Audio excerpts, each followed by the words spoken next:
ওই দিন ধরে বাবা হারাইছেন, আমি কিন্তু 27টা বছরের উপরে বাবার মুখ দেখি না। আমি এমন একটা হতভাগ্য সন্তান, আমার মৃত্যুর আগের দিন পর্যন্ত একটা আফসোস থাকবে, আমি এমন বয়সে আমার বাবারে হারাইছি, আমি আমার বাবার জানাজার নামাজটা পড়াইতে পারি না। আমার তখন যোগ্যতা ছিল না জানাজার নামাজ পড়াইবার মতো, তখন ছোট ছিলাম, এই জন্য শরীরের মধ্যে কাঁপুনি আসতো, জানাজা পড়াইবার মতো যোগ্যতা ছিল না। কিন্তু বর্তমানে কত শত মানুষ মারা গেলে আমার জন্য লাশ নিয়ে ঘন্টার পর ঘন্টা অপেক্ষা করে। আজকে আমি যখন উজানিশার জানাজা দিতে গেলাম, আমার জন্য সমস্ত মুসল্লিরা জানাজার মাঠে অপেক্ষায়, যাইতে আমার 10 মিনিট দেরি হয়ে গেছে। মুসল্লিরা বলতেছে, ওসিয়তকারীরা বলতেছে, পিসা হুজুর না আসা পর্যন্ত জানাজা হবে না। এই নবীনগর উপজেলায় আমার কত মুরিদ সন্তান মারা গেল, লাশ নিয়ে আমার জন্য বসে আছে, আমি না আসা পর্যন্ত জানাজা হই নাই। আমি কত মুরিদের জানাজার নামাজের ইমামতি করি, কত স্বজন মারা গেলে আমি জানাজার নামাজের ইমামতি করি, কিন্তু নিজের বাবার জানাজার নামাজটা পড়াইতে পারে নাই। এই যে মনে একটা দুঃখ আজীবন থাকলো। এ বন্ধু, মা দুঃখী নিয়ে কোনো বেঁচে আছেন, শরীরটা অসুস্থ, কিন্তু আমার জন্য একটা রাতও ঘুমাই না। একদিন যদি মোবাইল ফোনে কথা না বলি, পরের দিন ফোন দিতে হইলে শরীরটা কাঁপ শুরু করে, আম্মা না জানি শিখতে জায়গা হয়। প্রতিদিন ফোন দিতে হয়, প্রতিদিন টেলিফোন দিতে হয়। যতক্ষণ আমি মাহফিল শেষ করে বাড়িতে না যাই, ততক্ষণ পর্যন্ত আমার মায়ের চোখে ঘুম নাই। প্রতি রাত্রে 1টা, 1:30, 2টার সময় মোবাইল ফোনের রিংটোন শব্দ হয়। কে টেলিফোন দিল, তাকে দেখি আম্মা। সালাম দিয়ে কই, আম্মা ঘুমাইছেন না? কই, ফুত তোমরা বাইরে থাকলে কি ঘুমাইতে পারি? তুমি বাহিরে থাকলে কি ঘুমাইতে পারি? এই যে শীতের রাত, প্রতিদিন বক্তব্য একটাই, পুত্রে ড্রাইভারকে বললো গাড়িটা আস্তে চালাইতে, রাস্তার মধ্যে ঘন কুয়াশা, রাস্তাটা দেইকা চইল। মাহফিল কমিটিরে বইল তোমার নিরাপদ জায়গা পর্যন্ত আগাইয়া দিতে। এই যে মায়ের সাজেশন, প্রতিটা দিন আমার জন্য একই বক্তব্য, শীতের কাপড়টা শরীরে। বিসমিল্লাহির রহমানির রহিম। মিজান এসডি মিডিয়া, সত্যের পথে আলে সুন্নাত ওয়াল জামাত। দয়াল নবী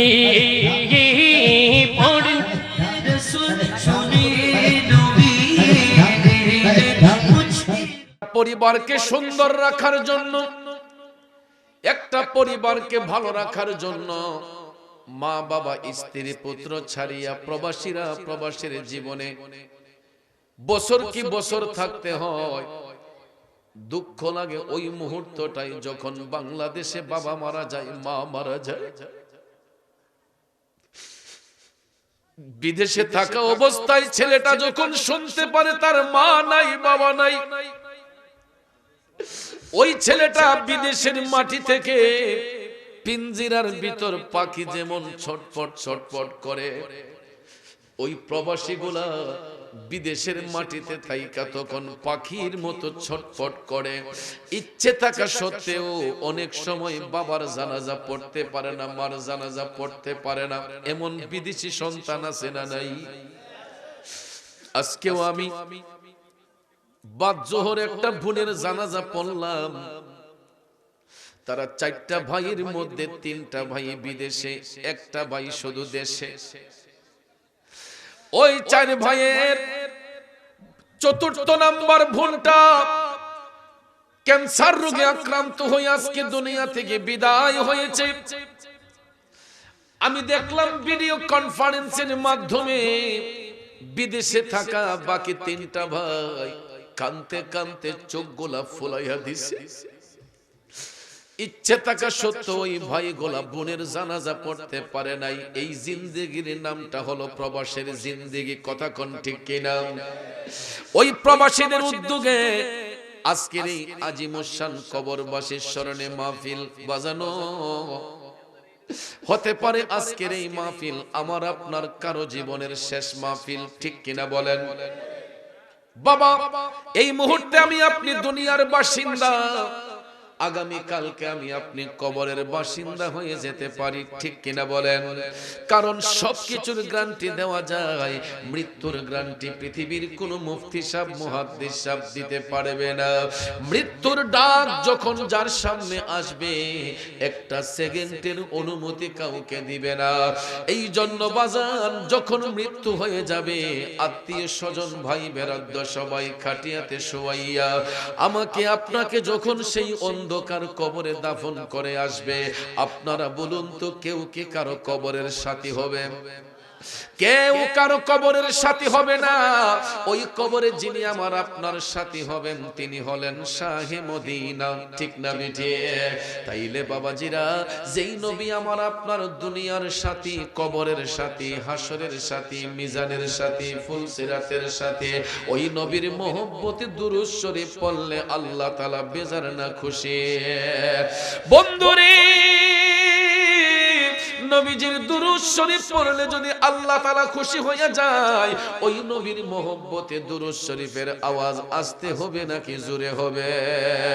তাইলে আকাশ বাতাস মুখরিত করে দরদ মাখা কণ্ঠে আর একটু জবান ছেড়ে দুরূদ শরীফ পড়ুন। আল্লাহুম্মা সাল্লি সাইয়্যিদিনা মাওলানা মুহাম্মদ ওয়া আলা আলি সাইয়্যিদিনা মাওলানা।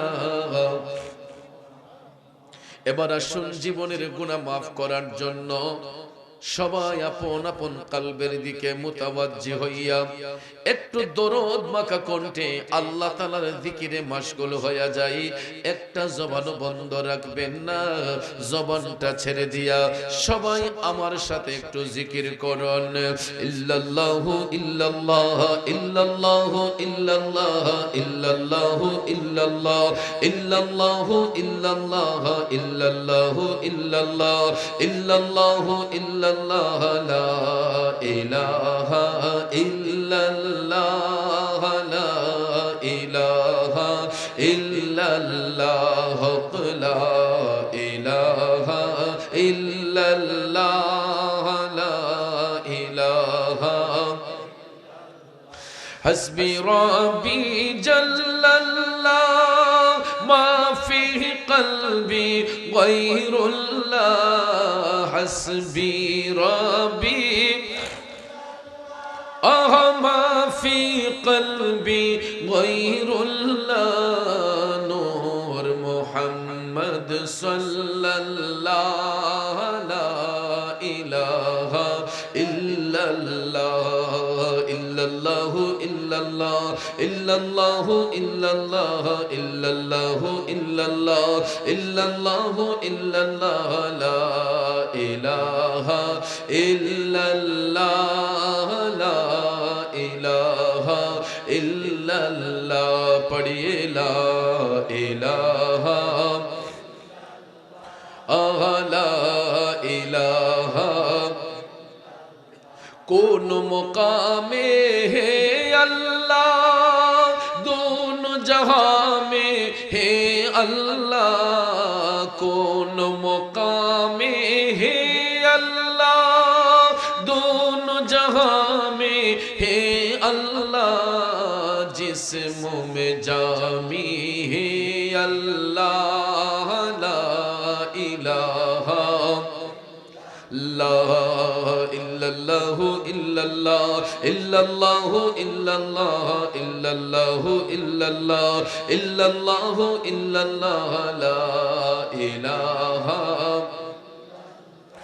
जुड़ ला इलाहा इल्लल्लाह ला इलाहा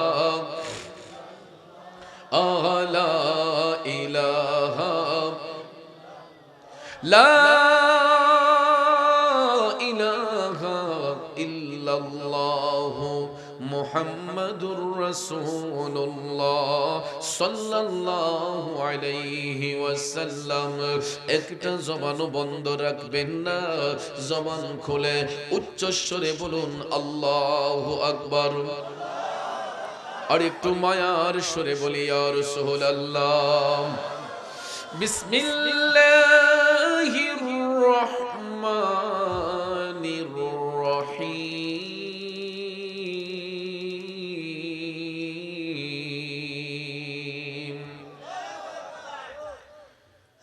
মিনহা খালাকনাকুম ওয়া ফিহা নুঈদুকুম ওয়া মিনহা নুখরিজুকুম তারাতান উখরা। সাদাকাল্লাহুল আযীম ওয়া সাদাকা রাসূলুহুন নাবিয়্যুল হাবিবুল কারীম ওয়া নাহনু আলা যালিকা মিনাশ শাহিদিন ওয়াশ শাকিরিন والحمد لله رب العالمين. ربي صل وسلم وبارك عليه. হারিয়ে যাব একদিন আমি, রব না ভুবনে চিরদিন। ক্ষমা করে দিও তোমরা আমায়, ভুল করে থাকি যদি কোনো দিন। হারিয়ে যাব একদিন আমি, রব না ভুবনে চিরদিন। উপস্থিত ঐতিহ্যবাহী ব্রাহ্মণবাড়িয়া জেলার অন্তর্গত নবীনগর উপজেলাধীন জগন্নাথপুর কবরস্থান সংলগ্ন মাঠ প্রাঙ্গণে প্রবাসী ইসলামী তরুণ যুব সমাজের উদ্যোগে কবরবাসীর আত্মার মাগফিরাত কামনার্থে আয়োজিত আজকের এই ৭ম বার্ষিক ইসলামী সুন্নি মহাসম্মেলন 2026 ইংরেজি সনের সম্মানিত প্রধান মেহমান পীরে তরিকত रहनुमाई शरीयत शाह सूफी सैयद फैज मोहम्मद अहमदुल्लाह मद्दाजिल्लाहुल आलिया महफिलेर सम्मानित सभापति अत्र एलाकार कृति सन्तान विशिष्ट शिक्षानुरागी हाजी मोहम्मद सिद्दीकुर रहमान सादिक साहेब, सहसभापति अत्र एलाकार कृति सन्तान विशिष्ट व्यवसायी मोहम्मद हाशेम सौदागर साहेब, सार्बिक व्यवस्थापनाय 1 नং वार्डेर सनामधन्य मेम्बर जनाब मोहम्मद आक्कास मिया साहेब। आलोचना करेছেন देशविख्यात उलामाए केराम, ওয়াইজিনে কেরাম, আয়োজনে যাদের নাম এখানে উল্লেখ করা হয়েছে প্রত্যেকের নাম নেওয়াটা বিশেষ প্রয়োজন। একাধিক নাম থাকার কারণে সবার নাম উল্লেখ করতে না পারলেও শ্রেণীভেদে সকলের প্রতি আন্তরিক স্নেহ শ্রদ্ধা ভালোবাসা রইল। বিশেষ করে জিনার মাধ্যমে দাওয়াত কবুল করেছি আপনাদের এলাকার চেরাগ, এই এলাকার কৃতি সন্তান, চোখে দেখা একজন নম্র ভদ্র মানুষ, ভোলাচং বাজার কেন্দ্রীয় জামে মসজিদের সম্মানিত খতিব, বিশিষ্ট শিক্ষানুরাগী হযরত মাওলানা জাহাঙ্গীর আলম দাইমি সাহেব মাদ্দাজিল্লাহুল আলিয়া সহ আমার সদ্য মুরব্বী বাবারা, কৃষক, শ্রমিক, চাকরিজীবী, ব্যবসায়ী, সাংবাদিক, শিক্ষক, প্রশাসনিক, গোয়েন্দা বিভাগের সম্মানিত ভাইয়েরা, স্কুল, কলেজ, ইউনিভার্সিটি, মাদ্রাসায় পড়ুয়া ছাত্র ভাইয়েরা, পর্দার অন্তরাল থেকে বসে বসে শুনছেন শ্রদ্ধেয়ান মা ও বোনেরা, সকলের প্রতি আবার আন্তরিক সালাম। আসসালামু আলাইকুম ওয়া রাহমাতুল্লাহ। রব্বুল ইজ্জতের আলিশান দরবারে লাখো কোটি শুকর গুজার করার পর প্রিয় নবী সরকারে দু আলম নূরে মুজাসসাম মুহাম্মদুর রাসূলুল্লাহ সাল্লাল্লাহু তাআলা আলাইহি ওয়াসাল্লামের শানে নাতে মুস্তাফা দুরুদে মুস্তাফা সাল্লাল্লাহু আলাইহি ওয়াসাল্লাম পরিবেশন করে আপনাদের খেদমতে মহাগ্রন্থ আল কোরআনুল কারীমের 20 নম্বর সূরা সূরা তাহার 55 নম্বর আয়াতে পাক তেলাওয়াত করেছি। রাত গভীর, সময় সংক্ষেপ, খুব অল্প সময় আয়াতে পাকের মূল অর্থ তাফসিরের ভাষায় কিছু আলোচনা এসেছে, এইগুলো উপস্থাপন করে মিলাদ শরীফ হবে, আরেকটা চমৎকার জিকিরের তালিম হবে। পরিশেষে মোনাজাতের মাধ্যমে তাবারুক গ্রহণ করে আমরা আপন আপন বাড়িতে যাব। আল্লাহ পাক যেন শেষ মোনাজাত পর্যন্ত আমাদের সবাইকে ধৈর্যের সহিত বসার সুযোগ দান করেন, আমরা বলি আমিন। একটু আওয়াজ করে বলুন, সবকিছুর মালিক কে? হায়াতের মালিক, রিজিকের মালিক, মৌতের মালিক, আমার আপনার মালিক। মুখে বলা সহজ, বাস্তবতা বড় কঠিন। মুখ দিয়ে সব বলি আল্লাহ, সবকিছুর মালিক, কিন্তু বাস্তবতার দিক বিবেচনা করলে আমরা দেখবেন কেউ বলি আমি 5 কানি জাগার মালিক, কেউ কয় আমি 10টা বাড়ির মালিক, কেউ কয় আমি 5টা গাড়ির মালিক, কেউ বলে আমায় এত কিছুর মালিক। আপনারা বলুন, আসল মালিক কি আমরা নাকি আল্লাহ?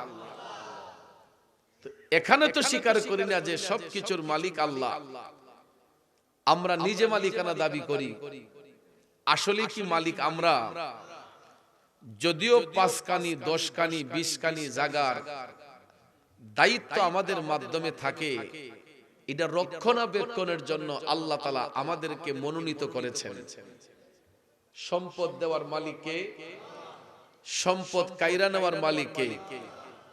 আপনারা লক্ষ্য করে দেখবেন কিছু কিছু মানুষ এই সমাজে আছে যাদের ঘরে দুমুঠো খাবার ছিল না, এক বেলা খাবার ছিল না। এই ব্যক্তিগুলাকে আল্লাহ তাআলা এখন বিল্ডিং এর মালিক বানিয়ে দিয়েছে। আবার দেখবেন কিছু কিছু মানুষ 2টা 4টা বাড়ির মালিক ছিলেন, তাদের অনেক টাকা পয়সা ছিল। এই লোকগুলা কালের বিবর্তনে এরা একদম নিঃস্ব হয়ে গিয়েছে। আছে না নাই? এটা আমরা যদিও মুখে মুখে বলি কিছুই ছিল না এখন হয়েছে, কিছুই আসিল এখন কিছু নাই, এটা আমাদের মুখের কথা নয়। আল্লাহ তাআলা সূরা আল ইমরানে বলেছেন, কুলিল্লাহুম্মা মালিকাল মুলকি তুতিল মুলকা মান তাশাউ ওয়া তানজিউল মুলকা মিম্মান তাশা। আল্লাহ কয়, ওগো হাবিব, আপনি বলে দেন জগৎবাসীকে যে সবকিছুর মালিক একমাত্র আমি আল্লাহ। আমি ইচ্ছে করলে কাউকে রাজ্য দিতে পারি, ইচ্ছে করলে আমি কেড়ে নিতে পারি। ক্ষমতা কার? জোরে বলেন, ক্ষমতা কার? আমার বাবাজিরা, বন্ধুরা, কথাটা এই কারণে বললাম, আমাদের পিছন সাইডে কবরস্থান রয়েছে, আমার সামনে আপনাদের পিছনে এই জগন্নাথপুর এলাকার গুরুস্থান রয়েছে। এই গুরুস্থানের মধ্যে যারা শুয়ে আছেন অনেকেই টাকাওয়ালা ছিলেন, পয়সাওয়ালা ছিলেন। কথা বলেন ঠিক কিনা?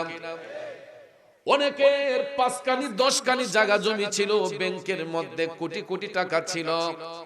আপনারা বলেন ওই টাকা কি কেউ কবরের মধ্যে নিয়ে গেছে? বন্ধুরে,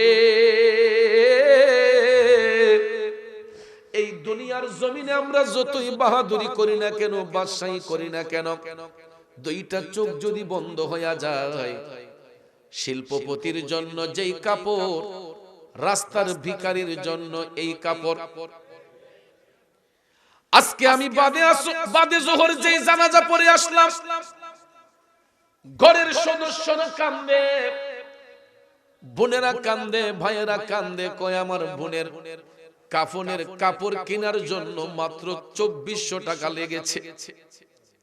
কই এই 2400 টাকার জামা তো আমার বোন কোনোদিন পরে নাই। 3000, 4000, 5000, 10000 ছিল কাপড়ের দাম, কিন্তু আপন দেশে তাকে যেই কাপড় দিয়া পাঠানো হয়েছে, কাপড়টার সর্বমোট দাম হয়েছে মাত্র 2400 টাকা। কয় টাকা? 2500 নয় রে বাজান, এটা মহিলা হওয়ার কারণে 2400। যদি ওই ব্যক্তিটা পুরুষ হতো তাইলে আরেকটু কমে যেত, ঠিক কিনা কম? কারণ পুরুষ ব্যক্তির জন্য 3 টুকরা সাদা মার্কিন কাপড়, মহিলাদের জন্য 5 টুকরা সাদা মার্কিন কাপড়। এখন দেখেন এলাকার মধ্যে যত ব্যক্তি আছে আমরা আমাদের গায়ের পোশাকগুলা কত রং বেরঙের পোশাক আমরা পইরা বসলাম। কারো পোশাকটা হচ্ছে লাল, কারোটা নীল, কারোটা হলুদ, কারোটা বেগুনি, ভ্যারাইটিস কালারের কাপড় আমরা পরে বসছি। দামের মধ্যে কত ব্যবধান দেখেন। কারো গায়ের পোশাকের দাম 500 টাকা, 1000 টাকা, 2000 টাকা, 5000, 10000, 20000, 50000, লাখ টাকার চেয়েও বেশি দামের কাপড় আছে না নাই? কথা কোন আছে না নাই? বাবাজিরা আমার, দুনিয়ার জিন্দেগি কাটাইতে গিয়ে আমার আপনার গায়ের মধ্যে কত রং বেরঙের পোশাক আমরা ব্যবহার করি। এক এক দিন এক একটা ড্রেস আপ করি, এক এক দিন এক একটা কাপড় চেঞ্জ করি। কিন্তু বাজানো, যেই দিন আমরা আপন দেশে যাইব, ওই আপন দেশে যাওয়ার সময় যেই কাপড়টা দিয়ে আমাদেরকে সাজানো হইব, একটু আওয়াজ করে বলুন তো ওই কাপড়ের রংটা হবে কি? আমার বাবা শিল্পপতি, আমার বাবা কোটিপতি। এখন যদি কোনো ছেলে কয় আমি আমার বাবারে রঙিন কাপড় দিয়া দিমু, হইবনি? কালা কাপড় দিমু, হইবনি? হলুদ কাপড় দিমু, হইবনি? বন্ধুরা আমার, বাবাজিরা, সমাজপতি বলেন, শিল্পপতি বলেন, ধনী বলেন, গরিব বলেন, দুইটা চোখ যখন বন্ধ হয়ে যাবে ওই ব্যক্তির নামেরও পরিবর্তন হয়, কাপড়টাও এক হয়। দুনিয়ার জমিনে দেহের মধ্যে যতক্ষণ প্রাণ থাকে ততক্ষণ আমরা এমপি সাহেব, মন্ত্রী সাহেব, চেয়ারম্যান সাহেব, মেম্বার সাহেব, মুফতি সাহেব, মুহাদ্দিস সাহেব। কিন্তু ডেড বডি হয়ে যাওয়ার সাথে সাথে আমার আপনার নাম হয়ে যায় লাশ। সবাই তখন ডাক দিয়া কয় লাশটা তাড়াতাড়ি দাফন করার ব্যবস্থা করা হোক। ওই লাশটাকে দাফন করার জন্য পদক্ষেপ নেওয়া হয়। আর কেউ চলে যায় গুরুস্থানে কবর করতে, কেউ চলে যায় দোকানে কাপড়ের কাপড় কিনতে, কেউ চলে যায় বাঁশঝাড়ে বাঁশ কাটতে, কেউ চলে যায় মসজিদের বারান্দায় খাটি আনতে। কথা বলেন ঠিক কিনা? এ বন্ধুরা আমার, বাবাজিরা, যতই অনুষ্ঠানের আয়োজন করা হোক না কেন, আমরা তো দুনিয়ার জমিনে দুলহারে কত দামি রঙের কাপড় দিয়া সাজাইয়া দেই, দুলহানিরে কত দামি কাপড় দিয়া সাজাইয়া দেই, কত গয়না গাটি পরাইতে হয়, কত সাজসজ্জা করতে হয়। কিন্তু আপন দেশে পাঠাইবার সময় ওই গায়ের মধ্যে কোনো রঙিন কাপড় থাকবে না। প্রত্যেকের গায়ের মধ্যে থাকবে একই রঙের কাপড়। কাপড়ের রংটা হবে কি? রাস্তার বিকারে যদি মারা যায় তার গায়ের কাপড়ের রং হবে কি? এই সাদা 3 টুকরা মার্কিন কাপড় আমার আপনার কবরের মধ্যে যাবে, এছাড়া দুনিয়া থেকে একটা সুতাও যাবে না। কথা বলেন ঠিক কিনা?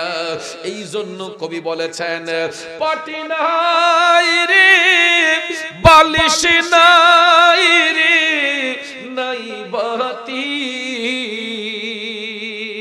অন্ধকার কবরে হবে বসতি।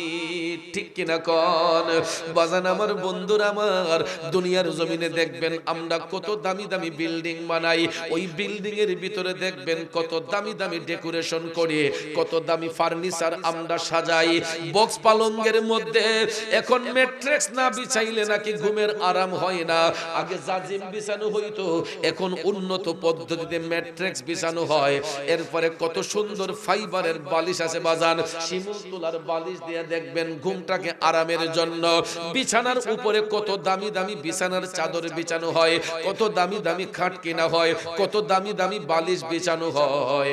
কিন্তু লোকটা যদি মারা যায়, ওই লোকটা মারা যাওয়ার সঙ্গে সঙ্গে সবার আগে মাথার নিচ থেকে বালিশটা টান দিয়ে সরানো হয়।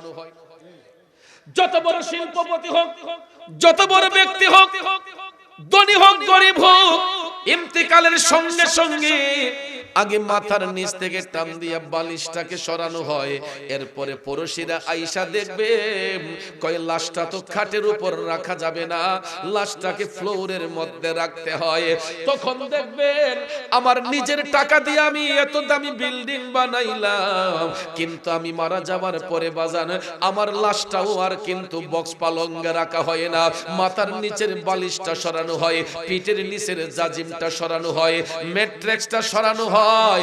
এরপরে দেখবেন আমার লাশটাকে কয়েকজনে ধইরা ঘরের বারান্দার মধ্যে ফ্লোরের উপরে একটা চাটি বিছাইয়া বালিশ সারা কবরে নেওয়ার আগ পর্যন্ত আমার নিতর দেহটা পাতলা একটা চাদর দিয়া ডাইকা রাখা হয়।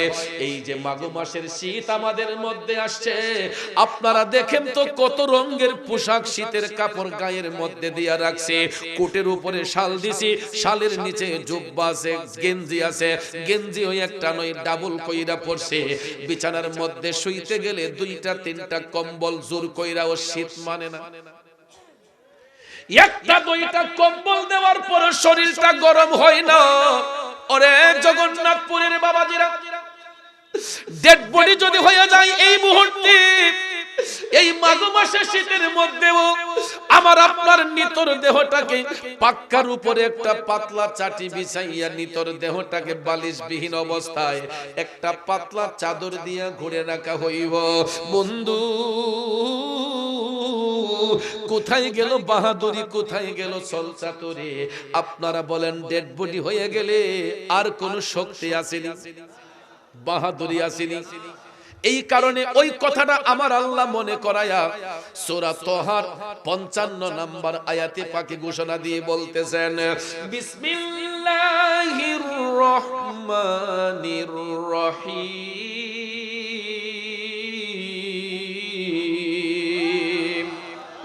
মিনহা খালাকনাকুম ওয়া ফিহা নুঈদুকুম ওয়া মিনহা নুখরিজুকুম তারাতান উখরা। উচ্চস্বরে বলুন ঘোষণাটা কার? আল্লাহ কয় বান্দা তুমি শুনে রাখো, যেখান থেকে আমি তোমাদেরকে সৃষ্টি করেছি আবার সেই জায়গার মধ্যে পাঠাবো, শেষ বিচারে আমি আল্লাহ ওই জায়গা থেকে তোমাদেরকে উত্তোলন করব। এই হলো আয়াতে পাকের সরল তর্জমা। আল্লাহ তাআলা বলেছেন যেখান থেকে সৃষ্টি করা হয়েছে আবার সেই জায়গার মধ্যে পাঠিয়ে দিবেন, আবার শেষ বিচারে ওই জায়গা থেকে আল্লাহ উত্তোলন করবে। এ বন্ধু, এমন একটা দিন আসবে রে, আমরা এই মুহূর্তে কবরস্থান সংলগ্ন মাঠে বসেছে, কিন্তু এই মাঠটাও একদিন হাসরের ময়দান হয়ে যাবে। গোটা পৃথিবী বিলীন হয়ে যাবে, গোটা পৃথিবীটাকে আমার আল্লাহ হাসরের মাঠ বানাইয়া দিবে। এই জন্য বাজান আল্লাহ তাআলা বলছেন তোমরা যতই বাহাদুরি করো, ছলচাতুরি করো, আমি আল্লাহ যেখান থেকে তোমাদেরকে সৃষ্টি করেছি আবার সেখানেই তোমাদেরকে পাঠাবো, শেষ বিচারে ওই জায়গা থেকে তোমাদেরকে উত্তোলন করব। এই আয়াতে পাকের তাফসীর করতে যাইয়া একটু দুরূদ শরীফ পড়েন, আল্লাহুম্মা সাল্লি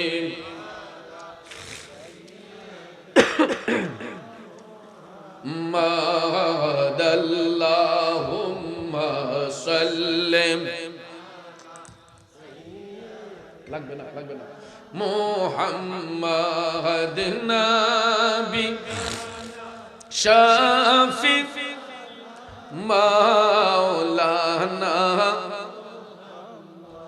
আদনা বিয়ানাম মাওলানা। আমার বাবাজিরা, বন্ধুরা, এই আয়াতে পাকের তাফসীর করতে যাইয়া জগৎ বিখ্যাত তাফসীর রুহুল বয়ান প্রমাণ করেছে আল্লাহ রাব্বুল আলামিন এখানে তিনটা স্টেপের কথা বলেছেন। যেখান থেকে আল্লাহ সৃষ্টি করেছেন আবার সেখানে পাঠাবেন, শেষ বিচারে আল্লাহ ওখান থেকে আবার উত্তোলন করবেন। এ বন্ধুরা আমার, আল্লাহ আমাদেরকে কোন সময় সৃষ্টি করেছেন, কখন সৃষ্টি করেছেন, এটা একমাত্র আল্লাহ তাআলাই ভালো জানে। কথা কোন ঠিক কিনা? কিন্তু আমরা চোখে দেখতে পাই মানুষ যখন দুনিয়া ছেড়ে চলে যায়, ওই মানুষটাকে কিন্তু 3.5 হাত কবরের মধ্যে দাফন করা হয়, ঠিক কিনা কোন? 3.5 হাত কবরের মধ্যে দাফন করা হয়। এখন শেষ বিচারে আল্লাহ তাআলা কোন জায়গা থেকে উঠাবেন এটাও আল্লাহু আ'লামু, আল্লাহ তাআলা ভালো জানেন। যেহেতু কবরের মধ্যে আমাদেরকে পাঠানো হয়েছে, বুঝতে হবে আল্লাহ তাআলা ওইখান থেকে আমাদেরকে উৎপত্তি করেছেন।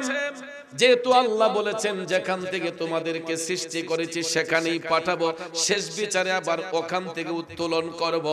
আগেরটাও দেখি নাই, পরেরটাও দেখি নাই, কিন্তু আমরা যেটা দেখতে পাই আমাদেরকে দুনিয়ার মায়া ছাড়ার পরে পাঠানো হয় কবরের মধ্যে। কারণ বাজান আদ-দুনিয়া মাযরাতুল আখিরা, দুনিয়াটা হচ্ছে আখিরাতের পরীক্ষাশালা। আর আখিরাতের ঘাটের মধ্যে প্রথম ঘাটটাই হবে কবরের ঘাট। কি ঘাট? আখিরাতের ঘাটের মধ্যে প্রথম ঘাটটা হবে কবরের ঘাট। এই জন্য মুফাসসিরিনে কেরাম বলেন কবরের ঘাটে যেই ব্যক্তি আটকা পড়ে যাবে ওই ব্যক্তি আর কোনো ঘাট পার হতে পারবে না। আর কবরের ঘাটটা যেই ব্যক্তি সহজে পার হয়ে যাবে ওই ব্যক্তি আর কোনো ঘাটে আটকিবে না, প্রত্যেকটা ঘাট তার জন্য উন্মুক্ত হয়ে যাবে। তাইলে বলুন আমরা কবরের ঘাট পার হতে চাই কি চাই না? জোরে কোন চাই কি চাই না? কবরের ঘাট যদি পার হতে হয় আমার আব্বাজিরা দুনিয়ার জমিন থেকে নেক আমল করে যেতে হবে, নামাজ পড়তে হবে, রোজা রাখতে হবে, আল্লাহর জিকির করতে হবে, নবীর দুরূদ দিয়া নিজের হৃদয়টাকে সাজাতে হবে। কথা বলেন ঠিক কি না? এটার জন্য হাদিস শরীফে আমার মদিনার কামলিওয়ালা নবী বলেছেন যে আমরা দুনিয়ার স্বাদ যখন শেষ হয়ে যাবে মৃত্যুর স্বাদ আমাদেরকে গ্রহণ করতে হবে। দুনিয়ার জিন্দেগি যখন ফুরিয়ে যাবে আপনাকে মৃত্যুর স্বাদ গ্রহণ করতে হবে। আমরা যখন মৃত্যুর স্বাদ গ্রহণ করতে যাব মৃত্যু হওয়ার আগে কিন্তু আমার আপনার কাছে মৃত্যুর যন্ত্রণা আসবে। এটা আমার কথা নয়, আপনার কথা নয়, আমার মদিনার কামলিওয়ালা নবী বলেছেন মৃত্যু হওয়ার আগে আমার আপনার সবার মধ্যে মৃত্যুর যন্ত্রণা আসবে। আজরাইল আলাইহিস সালাম প্রত্যেকের জান কবজ করার জন্য আল্লাহ তাআলা তাকে পাঠাবেন। এখানে আমার নবী বলেছেন সবার সামনে আজরাইল একই সূরত নিয়ে আসবে না। মুমিনদের কাছে আজরাইল এক সূরতে আসবে, আর জাহান্নামী লোকদের কাছে আজরাইল অন্য সূরতে আসবে, ভয়ঙ্কর সূরতে আসবে।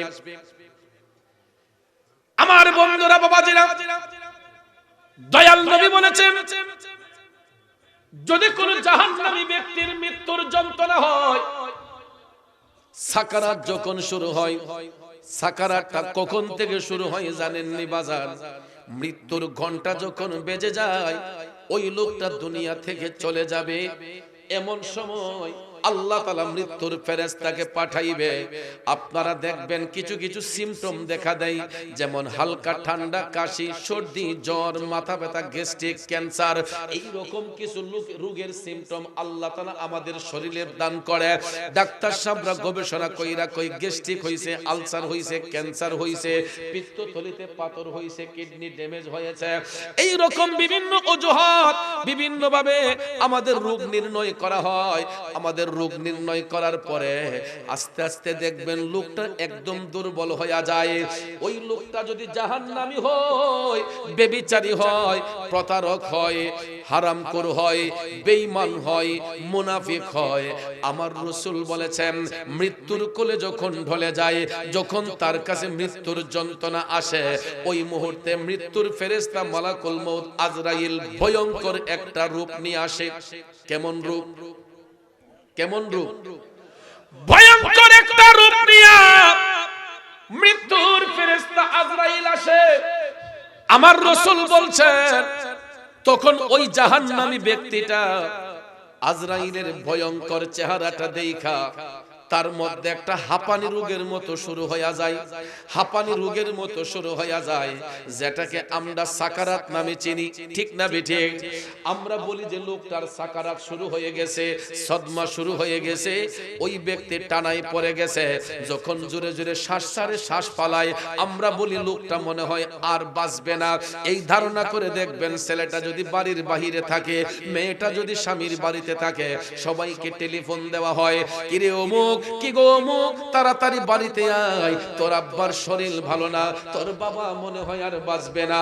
খবর পাইতে দেরি হয়, সন্তানগুলা তাড়াতাড়ি বাড়িতে আসতে দেরি করে না। মেয়েটা স্বামীর বাড়ি থেকে বাবার বাড়ি আসে, ছেলেটা বাহিরে থাকলে তাড়াতাড়ি দেশে চলে আসে। আইসা যখন দেখে বাবার শ্বাসকষ্ট হয়ে গেছে, ওই বাবার পাশে চতুর্দিকে ঘেরাও দিয়া স্বজনরা বইসা, সন্তানরা বইসা, ছেলে ডাক দিয়া কয় আব্বা আমারে চিনছেন নি, আমি আপনার ছেলে অমুক। মেয়েটা ডাক দিয়া কয় আব্বা আমারে চিনছেন নি, আমি আপনার মেয়ে অমুক। আমার নবী কামলিওয়ালা বলেন, যখন সাকারাত শুরু হয়ে যায়, ওই মৃত্যু পথের যাত্রী, কে তার ছেলে, কে তার মেয়ে, কে তার সন্তান, কে তার স্ত্রী, কে তার স্বজন, ওই মুহূর্তে আর কাউকে ওই ব্যক্তি চিনে না। কারণ তার দৃষ্টিটা থাকে তখন মৃত্যুর ফেরেশতা মালাকুল মউত আজরাইলের দিকে, ঠিক না বেঠিক? এই জন্য কবি বলেছেন, ও মনরে মরণ কথা করো স্মরণ, স্ত্রী পুত্র কেউ নয় আপন, ধন রত্ন সবই কারণ মনরে, ঠিক না বেঠিক? এ বাবাজিরা আমার, বন্ধুরা আমার, কার জন্য চোখের মধ্যে জমি কিনবেন? কাদের জন্য 5 তলা 10 তলা বাড়ি বানাইবেন? কার জন্য ব্যাংকের মধ্যে কোটি টাকা রাখবেন? আপনি মারা যাবার পরে আপনার সন্তান তো ওই কোটি টাকা কবরে দিবে না। আপনি মারা যাবার পরে তো জায়গা জমি কিছু আপনার কবরে নেওয়া হবে না। এই পৃথিবী যেমন আছে তেমনি ঠিকই রবে, সুন্দর ওই পৃথিবী ছেড়ে একদিন চলে যেতে হবে রে মন, চলে যেতে হবে। কথা বলেন ঠিক কিনা? আব্বাজিরা আমার, বন্ধুরা আমার, দুনিয়াটা হয়তো সহজ হতে পারে, কবরের জিন্দেগিটা এত সহজ নয় রে বাজার। এই যে সামিয়ানার নিচে আমরা বসলাম, দেখেন তো কত শত শত মানুষ বসছি, একজনের কাঁধের সাথে আরেকজনে কাঁধ লাগাইয়া বসছি। আমি যদি একটা ব্যথা পাই, সভাপতি সাহেবরে ডাক দিয়া বলতে পারবো ভাই সাহেব ব্যথা পেয়েছি। ভাই সাহেব যদি ব্যথা পাই, আমারে ডাক দিয়া বলবে যে হুজুর আমি একটা ব্যথা পাইছি। এই রকম ভাবে আমরা একজনের কাছে আরেকজন সুখ দুঃখের কথা শেয়ার করতে পারি। কিন্তু একটু জগন্নাথপুরের কবরস্থানের দিকে তাকাইয়া দেখেন তো, কত শত শত মানুষ কবরের মধ্যে শুয়ে আছে। কবর গোলা যদিও পাশাপাশি, কারো কবরের সাথে কারো কবরের সম্পর্ক আসেনি। বন্ধুরে, দুনিয়ার মধ্যে সবচেয়ে বেশি ভালোবাসা হয় স্বামী এবং স্ত্রীর মধ্যে, ঠিক নি বাবা? দুনিয়ার মধ্যে সবচেয়ে বেশি মধুর ভালোবাসা হয় স্বামী এবং স্ত্রীর মধ্যে। আপনারা বলতে পারেন চৌধুরী সাহেব এই কথা হঠাৎ করে আসলো কেন? আমার বাবাজিরা, বন্ধু বন্ধুর ভালোবাসা থাকার পরও দেখবেন সবচেয়ে বেশি মধুর ভালোবাসা হয় স্বামী এবং স্ত্রীর মধ্যে। তার কারণ হলো, যখন তারা শরীয়ত সম্পর্ক, বৈধ সম্পর্কে আবদ্ধ হয়, শরীয়তের বন্ধনে আবদ্ধ হয়, স্বামীটা যদি বিদেশেও থাকে, দূরে কোথাও থাকে, বাড়িতে আসার পরে দেখবেন ঘরের মধ্যে 3টা 4টা রুম যদিও থাকে, স্বামী স্ত্রীর রুম হয় একটা, বিছানা হয় কয়টা নাকি 2টা? বিছানা কয়টা? অনেক সময় ভালোবাসা বেশি হলে বালিশও হয় একটা, ঠিক না বেঠিক? এটা হাসির চলে কথাটা বলি নাই, মস্কারার জন্য বলি নাই রে বাজান। এই পবিত্র বন্ধনের মাধ্যমেই আমরা সন্তানগুলা দুনিয়ার আলো বাতাস দেখি। স্বামী এবং স্ত্রী এত গভীর ভালোবাসায় আবদ্ধ হয়, ঘরের ভিতরে 3টা 4টা বেডরুম থাকলেও দেখবেন স্বামী এবং স্ত্রী একটা রুমের ভিতরে শয়ে, একটা বিছানার মধ্যে, একটা বালিশের মধ্যে। কিন্তু আবার দেখবেন ঘুমাইবার আগেই পর্দাগুলা টান দেওয়া হয়, দরজাগুলা লক দেওয়া হয়, জানালা লক করা হয়। এরপরে তারা বিছানায় যাওয়ার সময় দেখবেন বাতির সুইচটা অফ করা হয়। ঠিক না বেঠিক? অন্য একজন যদি ওই ঘরে ঢুকতে চায়, ইচ্ছে করলেই কি ঢুকতে পারবে? আগে দরজার মধ্যে নক দিতে হয়, নাইলে ডাকতে হয়, কলিং বেলে টিপ দিতে হয়। এরপরে যদি ভিতর থেকে দরজা খোলা হয়, তারপরে ভিতরে যাওয়া সম্ভব হয়। আমি আপনাদের কাছে জানতে চাই, দরজাও বন্ধ, জানালা বন্ধ, পর্দা দেওয়া, একটা ছিদ্রও নাই, ওই রুমের ভিতরে মৃত্যুর ফেরেশতা মালাকুল মউত আসতে পারবে কি পারবে না? কারো অনুমতি লাগবে? আজরাইল আসিয়া প্রাণ করিব হরণ, হাইব আজরাইল আসিয়া প্রাণ করিব হরণ।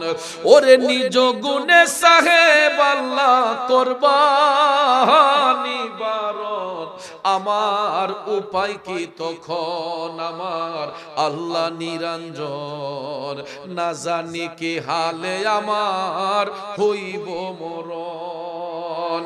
বন্ধু আপনারা বলেন তো, ঘুমের ঘরে মরণ হতে পারে কি পারে না? স্বামী এবং স্ত্রী দুইজন ঘুমাইলেন, মধুর আলাপন করে। হঠাৎ করে মাঝরাতে দেখা যায় স্বামীর দেহ থেকে প্রাণ চলে গেছে। স্বামীর দেহ থেকে প্রাণ চলে গেছে, এমন হইতে পারে কি পারে না? মাঝরাতে স্ত্রীর চোখ থেকে ঘুম গেল, হাত দিয়া যখন দেখে স্বামী নড়ে না, একটা দুইটা বাতির সুইচটা অন করা হয়। এরপরে স্ত্রী যখন দেখে স্বামী জনমের ঘুম ঘুমাইয়া গেছে, তখন দেখবেন মাঝরাতে ঘরের ভিতর থেকে একটা চিৎকার মারে, আল্লাহ আল্লাহ আল্লাহ গো কইয়া যখন চিৎকার মারে, আপনারা দেখবেন পাশের ঘরের মানুষ সবাই সজাগ হইয়া যায়। কি গো মুখের মা, মুখের স্ত্রী, তুমি কান্দো কেন? কই সর্বনাশ হইয়া গেছে, তাড়াতাড়ি আসেন। দরজা খুলে দেওয়ার পরে পড়োশিরা সবাই আসলো। উনি যদিও চেয়ারম্যান সাহেব, মেম্বার সাহেব, এমপি সাহেব, মন্ত্রী সাহেব, মুফতি সাহেব, মুহাদ্দিস সাহেব, পড়োশিরা আইসা যখন দেখে ডেড বডি, কয় তাড়াতাড়ি লাশটা দাফন করার ব্যবস্থা করা হোক। ঠিক না বেটি? এ বন্ধুরা আমার, বাবাজিরা, লাশটাকে দাফন করার জন্য তখন বিভিন্ন পদক্ষেপ নেওয়া হয়। স্বজনদেরকে ফোন দেওয়া হয়, তাদেরকে কল দিয়ে মৃত্যুর সংবাদ জানানো হয়, এলাকাবাসীকে জানানো হয়।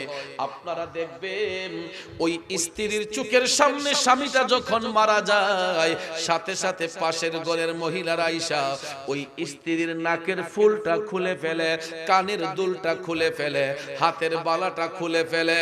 যেই স্ত্রীটা রঙিন শাড়ি পইরা, নাকের মধ্যে ফুল দিয়া, কানের মধ্যে দুল দিয়া, হাতের মধ্যে বালা পইরা, রঙিন শাড়ি পইরা, সাজুগুজু কইরা স্বামীর বাড়িতে আসছিল, স্ত্রীর চোখের সামন থেকে স্বামীটা যদিন চলে যায়, স্বামী মারা যাওয়ার সাথে সাথে সঙ্গে সঙ্গে পড়োশিরা আইসা দেখবেন স্ত্রীর গায়ের রঙিন কাপড়টা খুলে ফেলে, হাতের বালা, কানের দুল, নাকের ফুল সব কিছু খুলে ফেলা হয়। দোকান থেকে যখন স্বামীর জন্য 3 টুকরা মার্কিন কাপড় আনা হয়, ওই মুহূর্তে দেখবেন ওই বিধবা নারীর জন্য আরেকটা সাদা রঙের শাড়ি আনা হয়। কথা কই না? আপনারা দেখবেন স্বামীর সঙ্গে কাপড় আনার সময় স্ত্রীর জন্য আরেকটা সাদা রঙের শাড়ি আনা হয়। মেয়েটার বয়স যদি কম হয়, স্বামী হারাইয়া ফেললে দেখবেন বিধবার শাড়ি তার গায়ের মধ্যে পেঁচাইতেই হয়।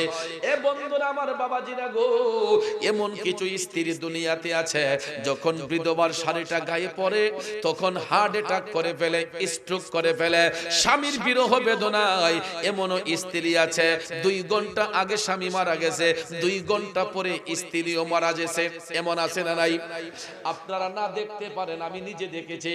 সকালবেলা স্বামী মারা গেছে, বিকালবেলা স্ত্রী মারা গেছে, বিকালবেলা স্বামী মারা গেছে, সকালবেলা স্ত্রী মারা গেছে। পৃথিবীর ইতিহাসে এমন বহু ঘটনা আছে বাজান। আমি মনে করলাম দুইজনই মারা গেল। এখন আপনারা বলেন, এরা দুইজনের জন্য, স্বামী স্ত্রীর জন্য রুম ছিল একটা, বিছানা ছিল একটা, বালিশ ছিল একটা। এখন কবর হবে কয়টা? কোথায় গেল ভালোবাসা? কোথায় গেল মহব্বত? এরা জগন্নাথপুরের বাবাজিরা আজ পর্যন্ত দেখছেন নি কেউ স্বামী এবং স্ত্রী দুইজনে এক কবরের মধ্যে শোয়াইতে? কারণ কবরগুলা যদিও পাশাপাশি হয়, কারো কবরের সাথে কারো কবরের সম্পর্ক থাকবে না। কথা বলেন ঠিক না বেঠিক? যার যার কবরে তার তারকে থাকতে হবে। এই জন্য কবি বলেছেন, মনুরে হঠাৎ এসে আজরাইলে ফাঁসি দিব তোমার গলে, শেষ করিব অসাদের জীবন মনোহরে।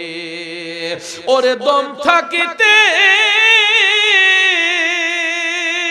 দম থাকিতে আল্লাহ নবীর নাম করো স্মরণ, সেগেন কইরে পাগল মন, একবার ভাবলে না রে তোর হইব রে মরণ।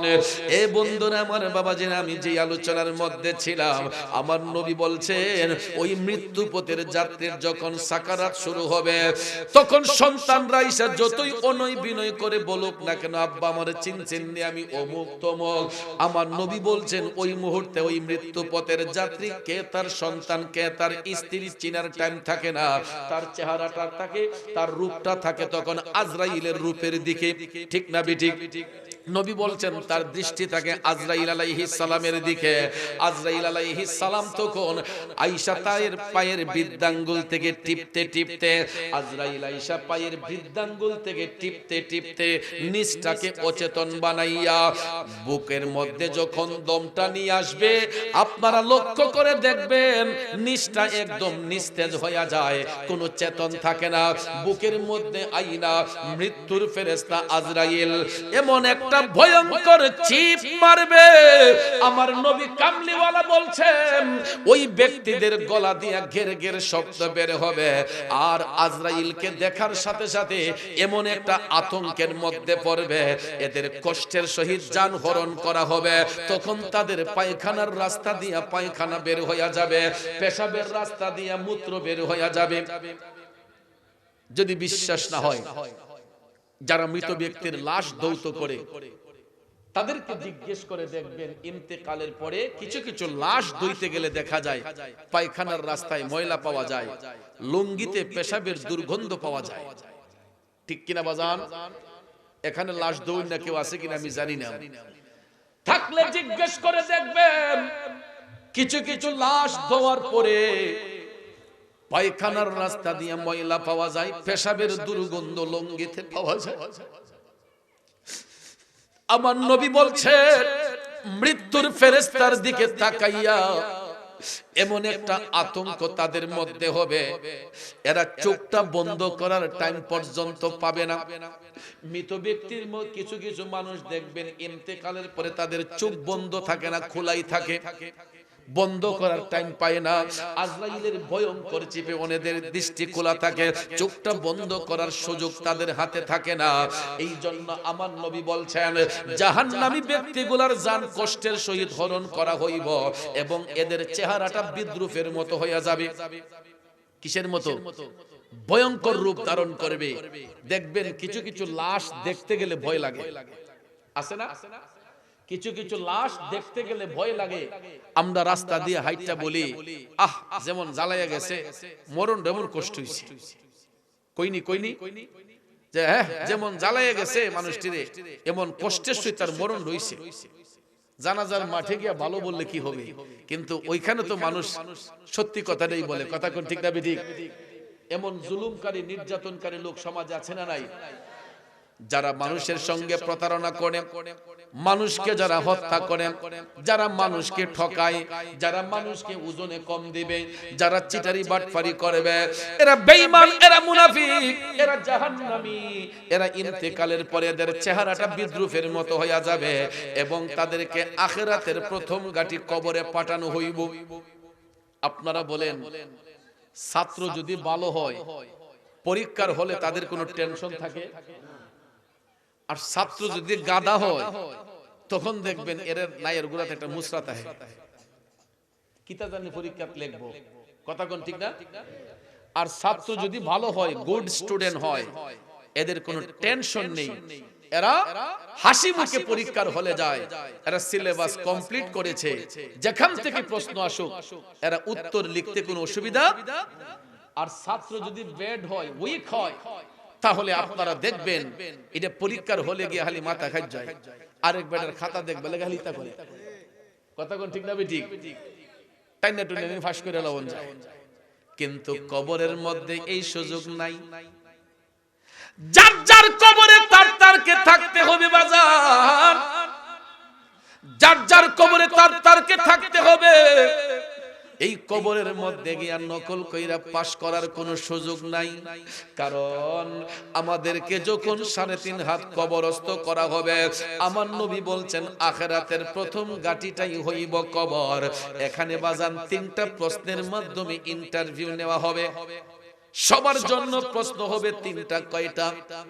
এটা শুনতে শুনতে আমরা অভ্যস্ত। জানাজার মাটি, মসজিদ, মাদ্রাসায় সব জায়গায় এই ওয়াজ হয়।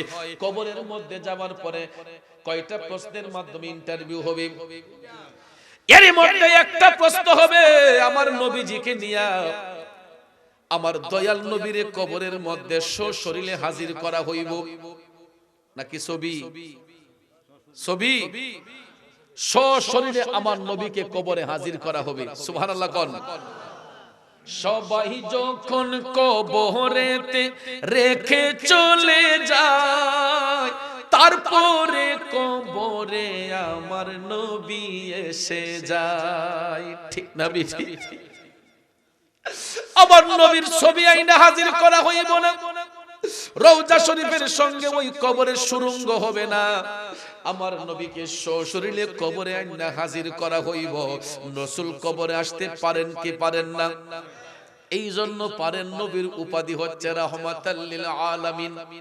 তিনি শুধু দুনিয়ার জন্য রহমত নয়, কবরও রহমত। আমরা এমন নবীর উম্মত যিনি শুধু দুনিয়ার জন্য রহমত নয়, কারণ আলাম হচ্ছে এক বচন, এর বহু বচন হচ্ছে আলামিন। আলাম দ্বারা একটা জগৎকে বোঝানো হয়, আর আলামিন দ্বারা কুল কায়নাতকে বোঝানো হয়। এটা বহু বচন শব্দ। ইংরেজিতে যেমন গ্রামার আছে, বাংলাতে গ্রামার আছে, আরবিতেও গ্রামার আছে। কথা কোন ঠিক না ঠিক? আলাম হচ্ছে এক বচন, বহু বচন হচ্ছে আলামিন। আলামের বহু বচন আলামিন। আলাম দ্বারা একটা জগৎরে বোঝায়, আর আলামিন দ্বারা কুল কায়নাতকে বোঝায়। আমার আল্লাহ আপন হাবিবরে কেমন ইজ্জত দান করেছে। আল্লাহর উপাধি হলো রব্বুল আলামিন, আমার নবীর উপাধি হলো রাহমাতাল লিল আলামিন। এ জগন্নাথপুরের বাবাজিরা, রব্বুল আলামিন আল্লাহর উপাধি, রাহমাতাল লিল আলামিন নবীর উপাধি। এখন দেখেন আল্লাহ হাবিবকে কেমন ইজ্জত দান করেছে। রব্বুল আলামিন লিখতে আরবি যতটা অক্ষর লাগে, রাহমাতাল লিল আলামিন লিখতে আরবি ততটা অক্ষর লাগে। শুধু তাই নয়, লা ইলাহা ইল্লাল্লাহ কালেমা লিখতে আরবি যতটা অক্ষর লাগে, মুহাম্মদুর রাসূলুল্লাহ লিখতে আরবি ততটা অক্ষর লাগে, মক্কাতুল মুকাররমা লিখতে আরবি যতটা অক্ষর লাগে, মদিনাতুল মুনাওয়ারা লিখতে আরবি ততটা অক্ষর লাগে, মসজিদ লিখতে যতটা অক্ষর লাগে, মাদ্রাসা লিখতে আরবি ততটা অক্ষর লাগে। তাইলে নামের সাথে নাম মিলাই আপন হাবিবরে ইজ্জত দিবেন কে? জোরে কনকে।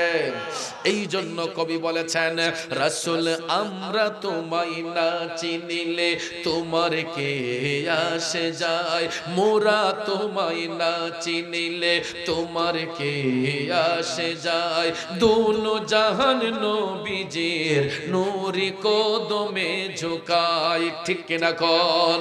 শুধু দুনিয়া নয়, দোনো জাহান নবীজির নূরি কদমে ঝুকায়, ঠিক কিনা বলেন? এ নবীর প্রেমিকেরা, আমার বাবাজিরা রে, ও সম্মানিত মা বোনরা যারা শুনছেন গো, আমার নবীকে সশরীরে কবরের মধ্যেই না হাজির করা হইব। ওই জাহান্নামী গাদা ছাত্রগুলারে বলা হবে ওয়ামান হাজার রুজুল, নবীরে দেখাইয়া বলা হবে ওনাকে চিনতে পারো কি, কে তোমাদের রাসূল বলো। আমার নবীরে দেখার পরে ওই জাহান্নামী ব্যক্তিগুলা বলবে লা আদরি, কি বলবে? লা আদরি, আমরা চিনি না। আরে পুরা কপাইল্লা কম্বক, দুনিয়াতে যেমন নবীর সাথে দুশমনি করেছস, কবরের মধ্যে যাই আমার নবীরে দেখার পর ওই দিন আর চিনবে না। কারণ বিয়াদবে রাসূল যারা নবীর দেখা পাবে না, গোলামে রাসূল হইবে যারা নবীজি তাদের ভুলবেন না। কথা বলেন ঠিক না বেঠিক? আমার বাবাজিরা, বন্ধুরা, ওই কবরে যাওয়ার পরে জাহান্নামী ব্যক্তিগুলা নবী দেখার পর নবী যখন চিনবে না, মুনকার নাকির ফেরেশতা চলে যাবে। আমার রাসূল বলেন আল্লাহ তাআলা আরেক দল আযাবের ফেরেশতা কবরে পাঠাইব। এ জগন্নাথপুরের বাবাজিরা শুনো রে, আমরা যদিও 3.5 হাত কবরস্থ কইরা আসে, দয়াল নবী বলতেছেন জাহান্নামী লোকগুলা যখন প্রশ্নের উত্তর দিতে পারবে না, আযাবের ফেরেশতা আমার আল্লাহ ওই কবরের মধ্যে পাঠাইয়া তাদের কবরের দুই পাশের মাটিগুলারে চাপাইয়া দিবেন। এমন ভাবে চাপাইবেন, কবরের দুই পাশের মাটি চাপতে চাপতে চাপতে এদের বডির মধ্যে আইনা দুই পাশের মাটি এমন ভাবে চাপ দিব রে, আমার নবী বলছেন ডান পাজরের হাড়গুলা বাম পাজরে যাবে, বাম পাজরের হাড়গুলা ডান পাজরে যাবে। মুরগের হাড্ডিতে কামড় দিলে যেই রকম মরমর করে ভেঙে যায়, জাহান্নামী লোকগুলাকে কবরে রাখলে এই রকম মুরগের হাড্ডির মতো এদের দেহের হাড়গুলা মসমর করে ভেঙে যাবে। জোরে কি নাউজুবিল্লাহ বলবেন না? এরা মাটির সাথে মিশে যাবে, এদের দেহটা মাটি খেয়ে ফেলবে। ওই জাহান্নামী লোকগুলাকে মাটির মধ্যে দাফন করা হওয়ার পরে মাটির চাপ এরা সহ্য করতে পারবে না, এদের দেহটাকে মাটির সঙ্গে মিশিয়ে দেওয়া হবে, এদের দেহটা মাটি খেয়ে ফেলবে। এই জন্য একজন কবি লিখছেন, মাটির দেহ মাটি হইয়া যায় মনরে, নিঃশ্বাসের নেই কোনো বিশ্বাস, ঠিক কিনা কোন? বন্ধু, ওই জাহান্নামী ব্যক্তিগুলার দেহটাকে মাটি খেয়ে ফেলবে, কিন্তু রূহ তো মরে না বাজান, রূহের কিন্তু স্থান আছে। কথা কোন ঠিক কিনা? রূহের কিন্তু স্থান হয়। রূহের স্থান কয়টা? দুইটা। কয়টা? একটা হলো ইল্লিন আর একটা হলো সিজ্জিন। একটা হলো ইল্লিন আর একটা হলো সিজ্জিন। ইল্লিন হলো 7 আসমানের উপরে, আর সিজ্জিন হলো 7 জমিনের নিচে, তাহতা সারা, পাতালের শেষ সীমায়। সিজ্জিন শব্দের অর্থই হচ্ছে অন্ধকারাচ্ছন্ন জায়গা। কি জায়গা? অন্ধকারাচ্ছন্ন জায়গা। এটাকে জেলখানা বলা হয়। সিজ্জিন বাংলাতে আমরা জেলখানা হিসেবে চিনি, আরবিতে বলা হয় সিজ্জিন। ওই জাহান্নামী লোকগুলার রূহকে আমার আল্লাহ সিজ্জিনের মধ্যে পাঠাইয়া দিবে। নাউজুবিল্লাহ কইতেন না? এবার আসেন মুমিনদের পুরস্কারের কথা শুনি। নবী বলছেন মুমিন ব্যক্তিদের যখন সাকারাত শুরু হবে, ওই মুমিন ব্যক্তিদের সাকারাত শুরু হওয়ার সময় এদের চেহারার মধ্যে মুস্কি মুস্কি হাসি থাকবে। আরো আস্তে কোন সুবহানাল্লাহ কইলে কি আব্বা পুলিশে ধরবে নাকি ওয়ারেন্ট আছে কার উপরে? সুবহানাল্লাহ বললে ধরে নিব। সুবহানাল্লাহ বললে লাভ না লস? কেমন লাভ? আমার নবী বলছেন বেশি লাভ না, শুধু বেশির চেয়ে বেশি। রাসূল বলছেন যদি কোনো ব্যক্তি একবার ইখলাসের নিয়তে, খালিস নিয়তে আসমানের দিকে মাথাটা উঠাইয়া যদি একবার সুবহানাল্লাহ শব্দ বলে, ওই ব্যক্তির দৃষ্টিটা যতটুকু পরিমাণ দূরে যাবে, এই পরিমাণ গুনাহ যদি তার আমলে থাকে, একবার সুবহানাল্লাহ বলার কারণে আল্লাহ তার আমল থেকে এই পরিমাণ গুনাহ ঝরাইয়া দিবে। এরপরও কিপটাটা কইছে না, এরপরও কিন্তু এর জবান দেয়ছে না সুবহানাল্লাহ। এমন একবারে মাসুম নিষ্পাপ। আমার বাবাজিরা গভীর মনোযোগ, মুমিন ব্যক্তিদের যখন মৃত্যুর বিছানায় শুইবে, আমার রাসূল বলেছেন মৃত্যুর ফেরেশতা মালাকুল মউত আজরাইলের পায়ের শব্দ শুই না মুমিন ব্যক্তিদের জবান দিয়া তখন মুস্কি মুস্কি হাসি বের হবে। সুবহানাল্লাহ। মুমিন ব্যক্তিদের জবান দিয়া মুস্কি মুস্কি হাসি বের হবে, কারণ মুমিন ব্যক্তিরা মৃত্যুর টেনশন করে না, এরা চায় তাড়াতাড়ি দুনিয়া ছেড়ে যাওয়ার জন্য। ঈমানের পথে অবিচল থেকে আমার মরণ যেন হয়, ঈমানের পথে অবিচল থেকে আমার মরণ যেন হয়। মুমিন ব্যক্তিরা দুনিয়ার জিন্দেগি বেশি দিন চায় না। যারা মুত্তাকি, যারা পরহেজগার, এরা সব সময় তাহাজ্জুদের নামাজ পড়া। কিসের নামাজ? আমরা তো সবাই প্রতি রাতে তাহাজ্জুদ পড়ি। এখানে যারা আছে সবাই তাহাজ্জুদ গুজার। তাহাজ্জুদ দূরের কথা, ওয়াক্তের নামাজই নাই। ঠিক না বেঠি? আমি গতকালকে কুমিল্লা বরুড়া উপজেলায় মাহফিল করলাম। কোন উপজেলায়? কুমিল্লা বরুড়া। গেছি পরে একটু আগে গেছিলাম, তো রুমে গিয়া আগে যখন বসি ওই হুদুদি আলাপ সালাপ শুরু হয়ে যাবে। এই জন্য আমি গরি দীক্ষা মাহফিলের 5 মিনিট আগে গাই মাহফিল স্থলে ঢুকি, যাতে অন্য এক্সট্রা কথা আমার কানে না আসে। তো গেছি পরে ওই হুজুরে কইতাছে, হুজুর আজকে ওয়াজটা কি ধরনের জানেন নি? আমি কোন ধরনের শিখাই দেন? হুজুর আজকে ওয়াজ হইব নামাজ নিয়ে, বেনামাজের বিরুদ্ধে কিছু ওয়াজ করবেন যাতে মসজিদ। কয় হুজুর ভোর থেকে টাইনা টাইনা মুসল্লি আনন লাগে। ফজরের টাইমে জামাত পড়তাম, লোক পাই না। জামাত পড়তো, লোক পাই না। কয় বাইতে বলে টাইনা বলে মুরব্বী 2-3 জন কাশি মাসি দিয়া 2-3 জন মুরব্বী গড়তে ওইটা কাশতে কাশতে আইয়ে মসজিদ।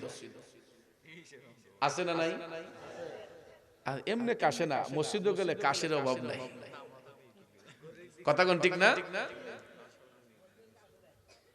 আমার বাবাজিরা গেছি পরে হুজুর মুসল্লি নাই, 1-2 জন মুরব্বী যাওয়া ইয়ে কাশতে কাশতে, বাকি সবজি গুমের গরিব বেহুদ, এরা নামাজ পড়ে না। তাহাজ্জুদ দূরের কথা, ওয়াক্তের নামাজই নাই। তখন হুজুরে আমারে শিখাই দিছে, হুজুর আজকে এই ওয়াজটা করন লাগবো। এরপরে মাহফিলে গিয়া কিছু নামাজের কথা বললাম। আসলে তো কারণ নামাজ পড়বো কেমনে? আমরা তো দিন রে রাত বানিয়ে ফেলছি, রাতকে দিন বানিয়ে ফেলছি। আগে দেখতাম পোলাপানের হাতে অ্যান্ড্রয়েড, ওহন দেখি মুরব্বীরার ফটো ক্রিং ক্রিং করে। ঠিক না বেটি? জি গাইলে আও ফুতে বিদেশ থেকে ফোন দেয়, ফুতে বিদেশ থেকে কল দেয়, একটু কথাটা কোন লাগে। কথার মধ্যে যে সীমাবদ্ধ থাকতেন যথেষ্ট ছিল।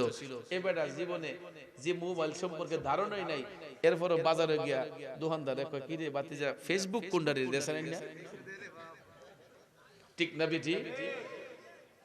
আমার মুরব্বী চাচা হক কয় রে ফেসবুক বলে আসে রে, এটা দেখানেন না। মাঝে মাঝে মাহফিল গেলে শাস্ত্র লইয়া কয় হুজুর আপনার দেখি তো ফেসবুক। তার মানে আমার চাচার এখন ফেসবুক চালাইতে পারে। যুবক বন্ধুরা, আপনারা আবার খুশি হইলেন কেন যে মুরব্বীর দোষ? সবার অপরাধ আছে, শুধু আমার বাপ চাচার না, যুবকদেরও আছে। কথা কোন ঠিক না বেঠিক? সারাটা রাত বিছানার মধ্যে শুয়া শুয়া এই যে মোবাইল দিয়ে এক দেশ থেকে আরেক দেশে যায়, এখান থেকে এখানে মিস কল, এখান থেকে এখানে মিস কল, এটা দিতে দিতে দিতে দিতে চাষিরেও সময় দেওয়ার টাইম নাই। আছে না? এমনও চাচা আছে, আর মোবাইলে একজনে, এদিক দিয়ে একজনে, এরপরে টিপতে টিপতে এমন এক টাইমে ঘুম আসে যখন মুয়াজ্জিন সাহেব বলে আসসালাতু খায়রুম মিনান নাওম,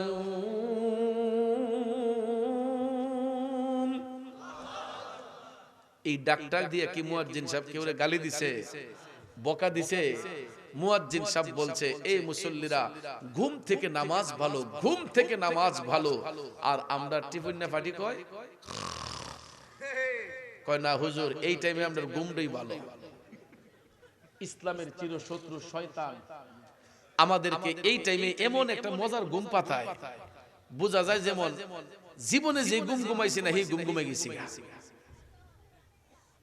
যুবক ভাইয়েরা আমার, মুরব্বী বাবাজিরা আমার, এই যে ফজরের নামাজটা কাজা করে ঘুমাইলাম, ঘুমের ঘরে আমার আপনার মরণ হতে পারে কি পারে না? ওরে কেমন করে ঘুমাও তুমি ফজর করে কাজা, এমনও তো হতে পারে জোহরে জানাজা। ঠিক কিনা কর বাজান? এই কারণে মরণের কথা স্মরণ রাখতে হবে বাজান।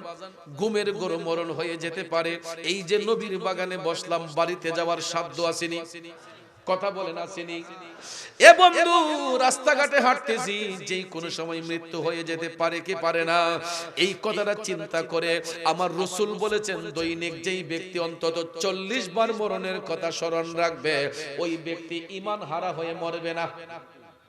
আমার রাসূল বলেছেন, অন্তত দৈনিক 40 বার যেই ব্যক্তি মরণের কথা স্মরণ রাখবে, ওই ব্যক্তি ঈমান হারা হয়ে মারা যাবে না। ওই ব্যক্তি কোনোদিন কোনো মানুষকে হত্যা করবে না, মানুষকে ঠকাইবে না। বন্ধুরে, গভীর মনোযোগ, মনোযোগ। আমার নবী কামলিওয়ালা বলছেন, মুমিন ব্যক্তিদের যখন মৃত্যুর যন্ত্রণা হয়, এদের কাছে মৃত্যুর ফেরেশতা যখন আসে, তখন তাদের কোনো টেনশন থাকে, তাদের কোনো খৌফ থাকে না, এদের চেহারা দিয়ে মুস্কি হাসে। কেন জানেননি? এরা তাহাজ্জুদের নামাজ পড়েছে, এরা ওয়াক্তের নামাজ পড়েছে, এরা আল্লাহর জিকির করেছে, এরা নবীর দুরূদ শরীফ পড়েছে। এদের জবান দিয়া কোনো মানুষের কষ্ট দেয় নাই, এদের জবান দিয়া কোনোদিন কোনো হক নষ্ট করে নাই, এদের হাত দিয়া কাউকে ওজনে কম দেয় নাই। এমন ইমানদার মানুষ আছে না নাই? এই ভালো লোকগুলা এখনো না থাকলে আমরা যেই অপরাধ পাপ করি, আমাদের পাপের কারণে জমিনটা কবেই ধ্বংস হয়ে যাইত। ঠিক নিও বাজান? একমাত্র কিছু কিছু নেককার ভালো মানুষ এখনো দুনিয়াতে আছে বিদায় এই সমাজ, এই রাষ্ট্রকে আল্লাহ টিকায় রাখছে। নাইলে আমাদের অপরাধের কারণে এই জমিন কবেই ধ্বংস হয়ে যাইত। কথা বলেন ঠিক কিনা? রে জগন্নাথপুরের বাবাজিরা, ওই মুমিন ব্যক্তিদের চেহারার মধ্যে তখন মুস্কি মুস্কি হাসি থাকবে। আমার রাসূল বলেছেন, মুমিন ব্যক্তিদের জান কবজের সময় এদের কাছে এতটুকু পরিমাণ ব্যথা অনুভব হবে, একটা ছোট্ট পিপিলিকা কামড় দিলে যেই রকম মনে হয়, একটা পিপিলিকা কামড় দিলে যেই রকম মনে হয়, মুমিন ব্যক্তিদের জান কবজের সময় এদের কাছে এরকম কষ্ট ফিল হবে যেন ছোট্ট একটা পিঁপড়া কামড় দিছে, এর চাইতে বেশি হবে না। কিন্তু আমার নবী বলেছেন, ওই মুমিন ব্যক্তিরা দুনিয়া থেকে যাবার সময় এরা মুস্কি হাসি দিয়ে যাবে। আপনারা দেখবেন কিছু কিছু মানুষ মারা গেলে, ভালো মানুষগুলা মারা গেলে, আমরা যখন লাশ দেখতে যাই তখন দেখবেন চেহারাটার মধ্যে একটা মুস্কি হাসি দেখা যায়, যেমন খুব সুন্দর করে ঘুমাই আছে আর হাসি মুখে। কথা কোন ঠিক না? আমরা তখন দেখবেন রাস্তাঘাটে হাইটা বলি, আহ, লোকটা যেমন ভালো ছিল তার মরণটা এমন সুন্দর হইছে, ও ময়রা যেমন আশ্চর্য হইছে। রাস্তাঘাটে বলি না? যদি আমরা মুখে মুখে বলি, আসলে এটা আমার আপনার মুখের কথা নয়, এটা হাদিস শরীফে আমার নবী বলছেন, মুমিন ব্যক্তিদের ইন্তেকালের পরে তাদের চেহারাটা নূরান্বিত হয়ে যাবে। ব্যক্তিটা যদি কালো হয়, ব্যক্তিটা যদি শ্যামবর্ণ হয়, উজ্জ্বল বর্ণ হয়, আমার নবী বলছেন ওই ব্যক্তির চেহারাটা নূরান্বিত হয়ে যাবে, তার চেহারার মধ্যে মুস্কি মুস্কি হাসি ফুটবে। কেন জানেননি? আখিরাতের প্রথম ঘাঁটি হইল কবর।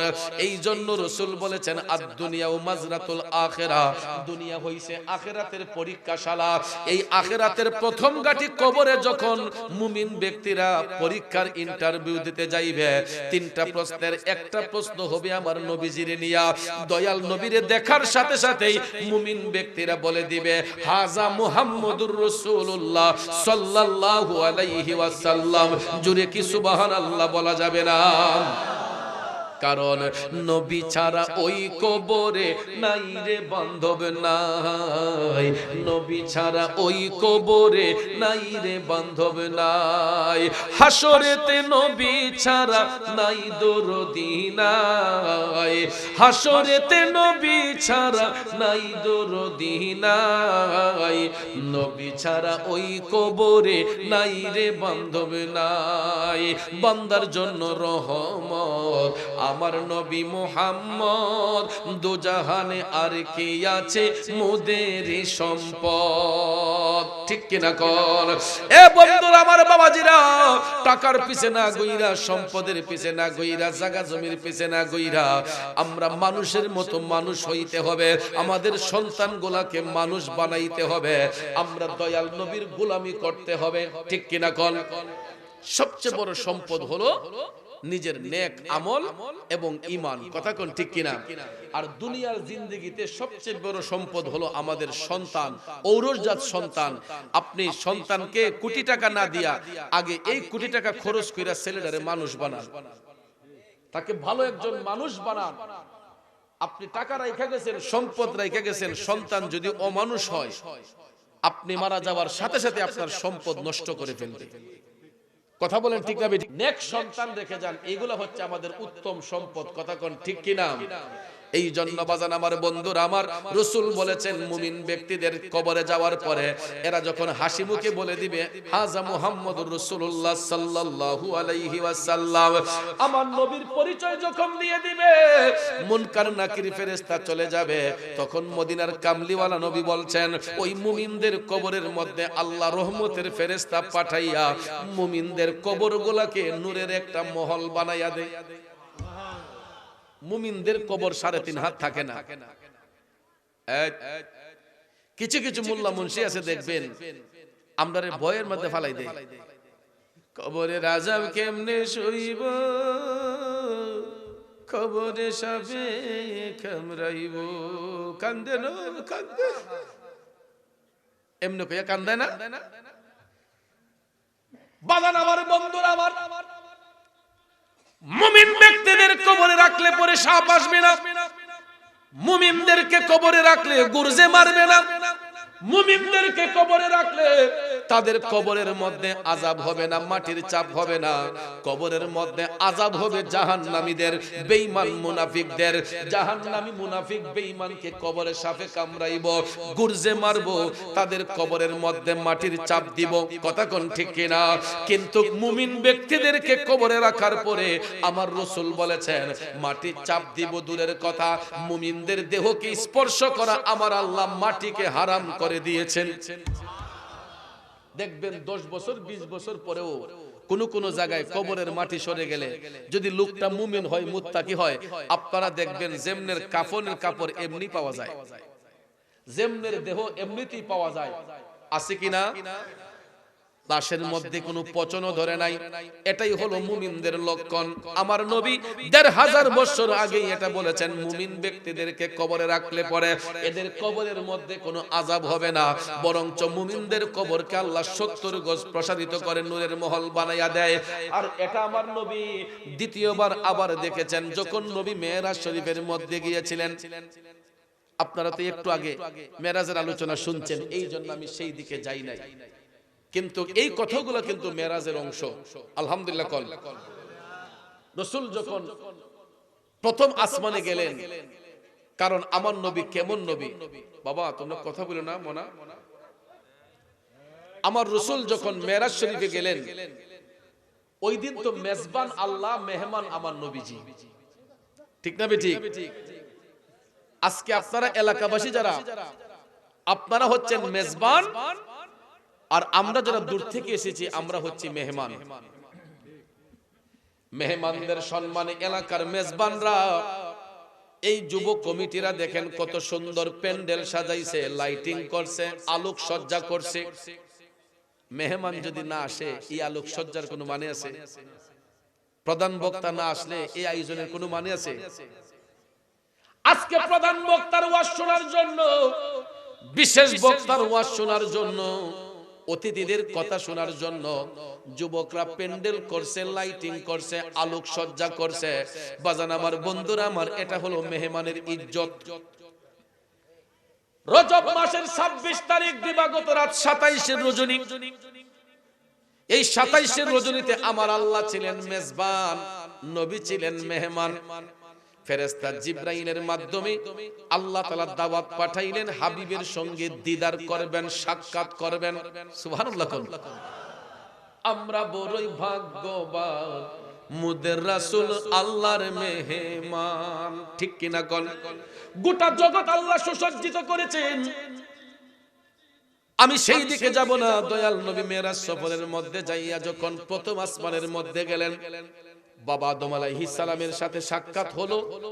হওয়ার পরে আমার নবীজি একটু সামনে যাওয়ার সাথে সাথেই আল্লাহ তাআলা কুদরতের জবান দিয়া ডাক দিয়া কয়, হাবিব, আপনার জন্য আমি জান্নাত এবং জাহান্নাম সুসজ্জিত করে রাখছি আপনাকে দেখানোর জন্য। ওগো হাবিব, আপনি চাইলে আগে জান্নাত দেখতে পারেন, আগে জাহান্নামটাও দেখতে পারেন। আমার নবী ডাক দিয়া কয়, জিবরাইল, আমি জাহান্নামটা আগে দেখব, জান্নাতটা পরে দেখব। সুবহানাল্লাহ। নবী বলছেন, জিবরাইল, আমি জান্নাত দেখব পরে, আগে জাহান্নামটা আমি দেখতে চাই। আমার নবী মেরাজ সফরে যাইয়া জাহান্নামের গেট দিয়ে যখন জিবরাইল ফেরেশতাকে নিয়ে প্রবেশ করলেন, জাহান্নামের গেটে ঢুকেই আমার নবী দেখতেছেন দুর্গন্ধ পাওয়া যায়। কিসের গন্ধ? দুর্গন্ধ, আযাব। এই গন্ধ পেয়ে হঠাৎ করে নবীজির দৃষ্টি পড়ল ডান পাশে। আমার রাসূল দেখতেছেন কিছু কিছু লোক দেখা যায়, এরা নিজের শরীরের গোশতগুলা নিজে চাবায়া চাবায়া খায়। নাউজুবিল্লাহ কইতেন না? আমার নবী কান্দে। জিবরাইল আলাইহিস সালাম কই, নবী গো, এরা আপনার উম্মতের মধ্যে একদল লোক, নবী গো, এরা দুনিয়ার জমিনে ইতিমের সম্পদ গ্রাস করত, এরা মানুষকে ঠকাইতো, মানুষ হত্যা করত, মানুষের প্রতি জুলুম করত, ব্যভিচারী করত। এই জন্য ইতিমের সম্পদ গ্রাস করার কারণে, মানুষের প্রতি জুলুম করার কারণে ওই জুলুমকারীকে আমার আল্লাহ জাহান্নামে ঠাঁই দিতে চায় নাই। এই জন্য জাহান্নামে রাখার পরে এদের জন্য আল্লাহ কোনো খাবার পণ্য রাখে নাই, যেই কারণে পেটের ক্ষুধায় কাতর হইয়া ওই জাহান্নামী লোকগুলা এদের নিজের গোশত নিজে চাবায়া চাবায়া খাওয়া শুরু করছে। নাউজুবিল্লাহ কইতেন না? জিবরাইল বলেন, ইয়া রাসূলুল্লাহ, এরা একবার গোশত খায়া হাড্ডি বের করবে, আবার আল্লাহ তাআলা তাদের শরীরে গোশত জয়েন্ট দিবে। এই রকম ভাবে কিয়ামতের আগ পর্যন্ত এরা নিজের গোশত নিজে চাবায়া চাবায়া খায়া এইভাবে কমাইবে। নাউজুবিল্লাহ বলতেন না? তাইলে এই সমস্ত জুলুমকারী লোক আমাদের সমাজে আছে না নাই? বাজান, এই জাহান্নামের আলোচনা করলে ঘন্টার পর ঘন্টা যাবে, আমি সেই দিকে আর যাইতে চাই না। আসুন সরাসরি জান্নাতে প্রবেশ করি। আমার রাসূল জাহান্নাম দেখার পরে এবার যখন জান্নাতের গেট দিয়ে প্রবেশ করলেন, জান্নাতের গেট দিয়ে প্রবেশ করে আমার নবী দেখতেছেন সুগন্ধ পাওয়া যায়, সুন্দর একটা স্মেল, সুগন্ধ। আমার রাসূল মুস্কি মুস্কি হাসতেছেন। হঠাৎ করে রাসূল দেখতেছেন কিছু কিছু নূরের মহল দেখা যায়, এক একটা মহলের ভিতর এক একজন লোক বসা। জিবরাইল আলাইহিস সালাম ডাক দিয়া কই, নবী গো, এইগুলা দুনিয়ার কোন ঘর বাড়ি না, ইয়া রাসূলুল্লাহ, আপনি যে ঘরগুলা দেখতেছেন এইগুলা আপনার মুমিন উম্মতের এক একটা কবর। কেমন উম্মতের?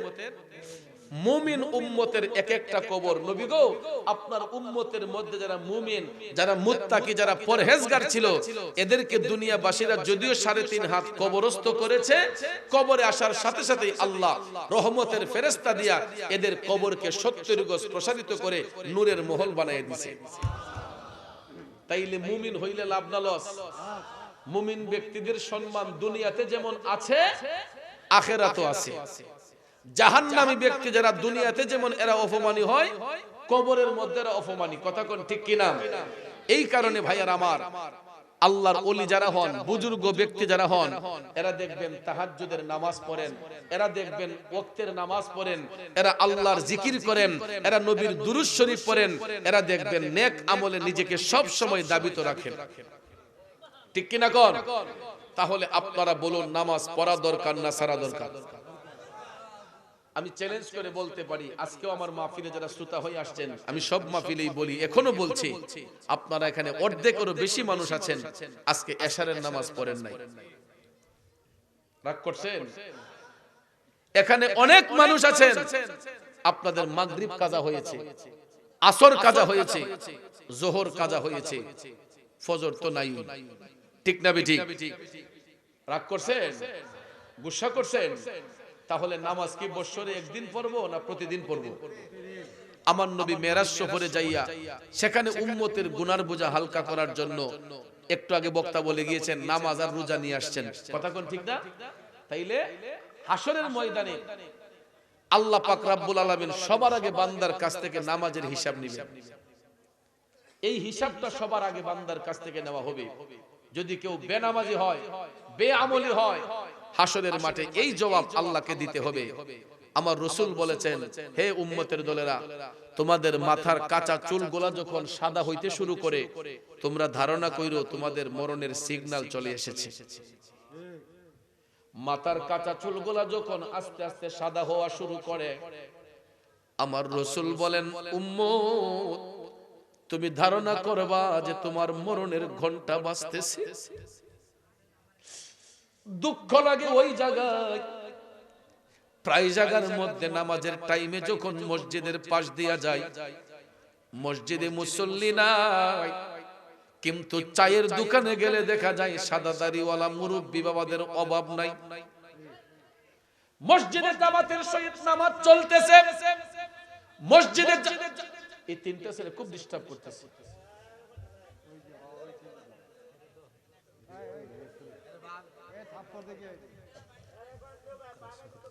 বাবা ভালো তো ছেলে ভালো, মা ভালো তো জীব, গাই ভালো তো বাছুর ভালো, দুধ ভালো তো ঘি। আরে বাবা ভালো তো ছেলে ভালো, মা ভালো তো জীব, গাই ভালো তো বাছুর ভালো, দুধ ভালো তো ঘি। গাছের গোড়া ভালো হলে ফল সুন্দর হয়, গোড়ায় সমস্যা হলে আগায় যত পানি ঢালেন গাছ মজবুত হবে না। এটা পারিবারিক শিক্ষা লাগে। ঠিক না ঠিক? তিনবার সিগন্যাল দেওয়ার পরও এখনো পর্যন্ত হেদায়েত না হলে আর কি করা যায়? বাবাজিরা আমার, আমি কি কোনো খারাপ কথা বলতেছি?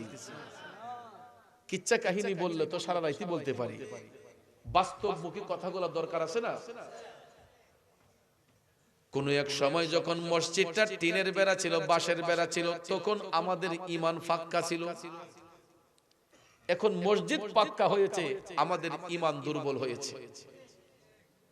কথা কোন ঠিক না ঠিক?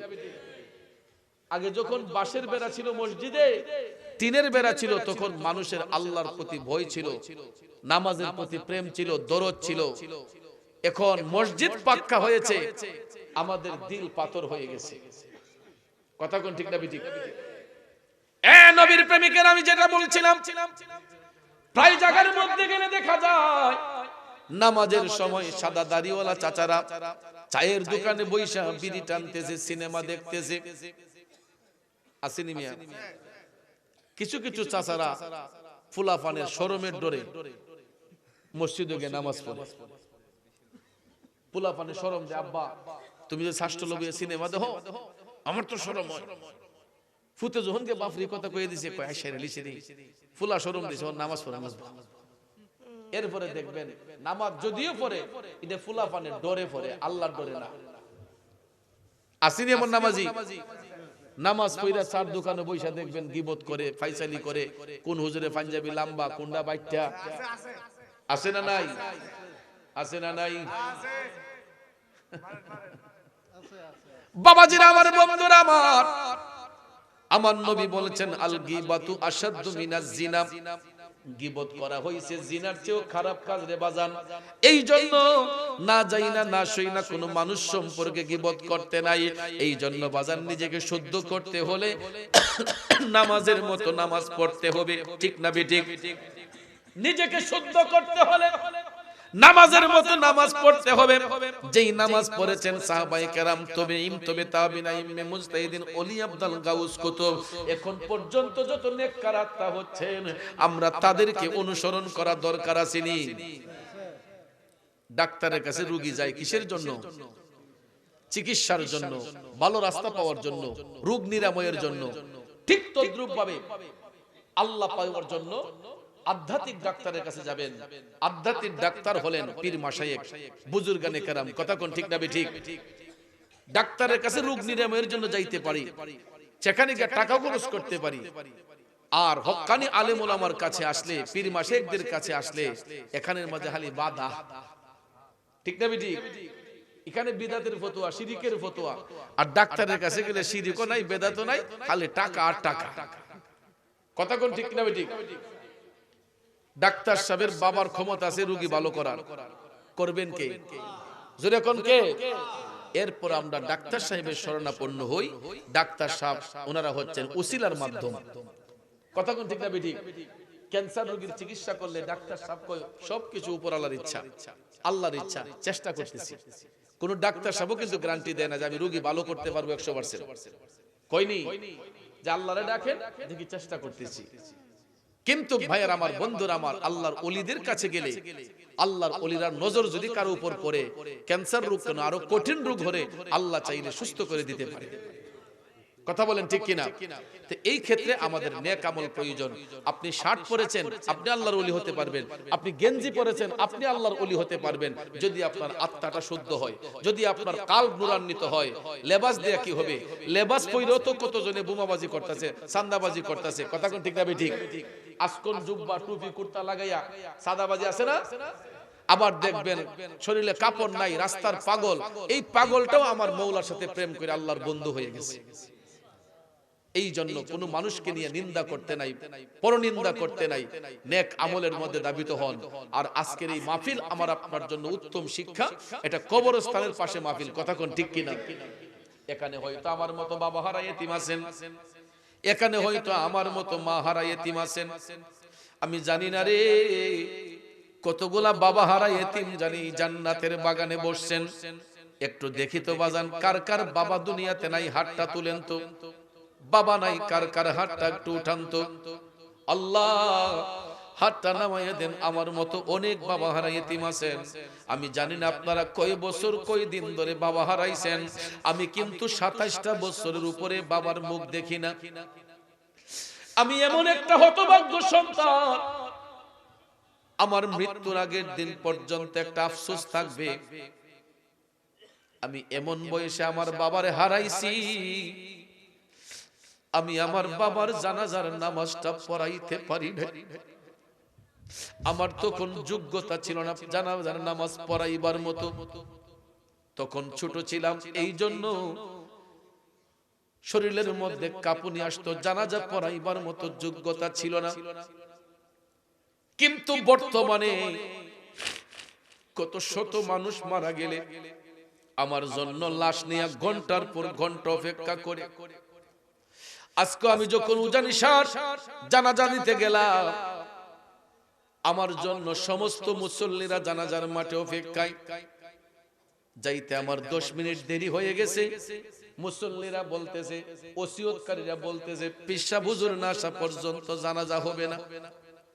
এই নবীনগর উপজেলায় আমার কত মুরিদ সন্তান মারা গেল, লাশ নিয়ে আমার জন্য বসে আছে, আমি না আসা পর্যন্ত জানাজা হই নাই। আমি কত মুরিদের জানাজার নামাজের ইমামতি করি, কত স্বজন মারা গেলে আমি জানাজার নামাজের ইমামতি করি, কিন্তু নিজের বাবার জানাজার নামাজটা পড়াইতে পারি নাই। এই যে মনে একটা দুঃখ আজীবন থাকলো। এ বন্ধু,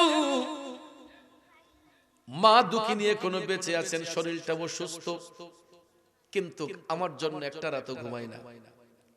একদিন যদি মোবাইল ফোনে কথা না বলি, পরের দিন ফোন দিতে হইলে শরীরটা কাঁপ শুরু করে।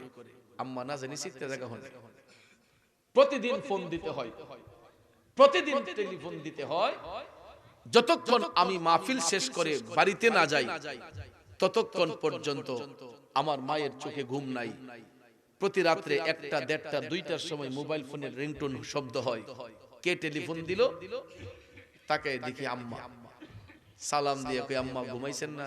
কই ফুত তোমরা বাইরে থাকলে কি ঘুমাইতে পারি? তুমি বাহিরে থাকলে কি ঘুমাইতে পারি?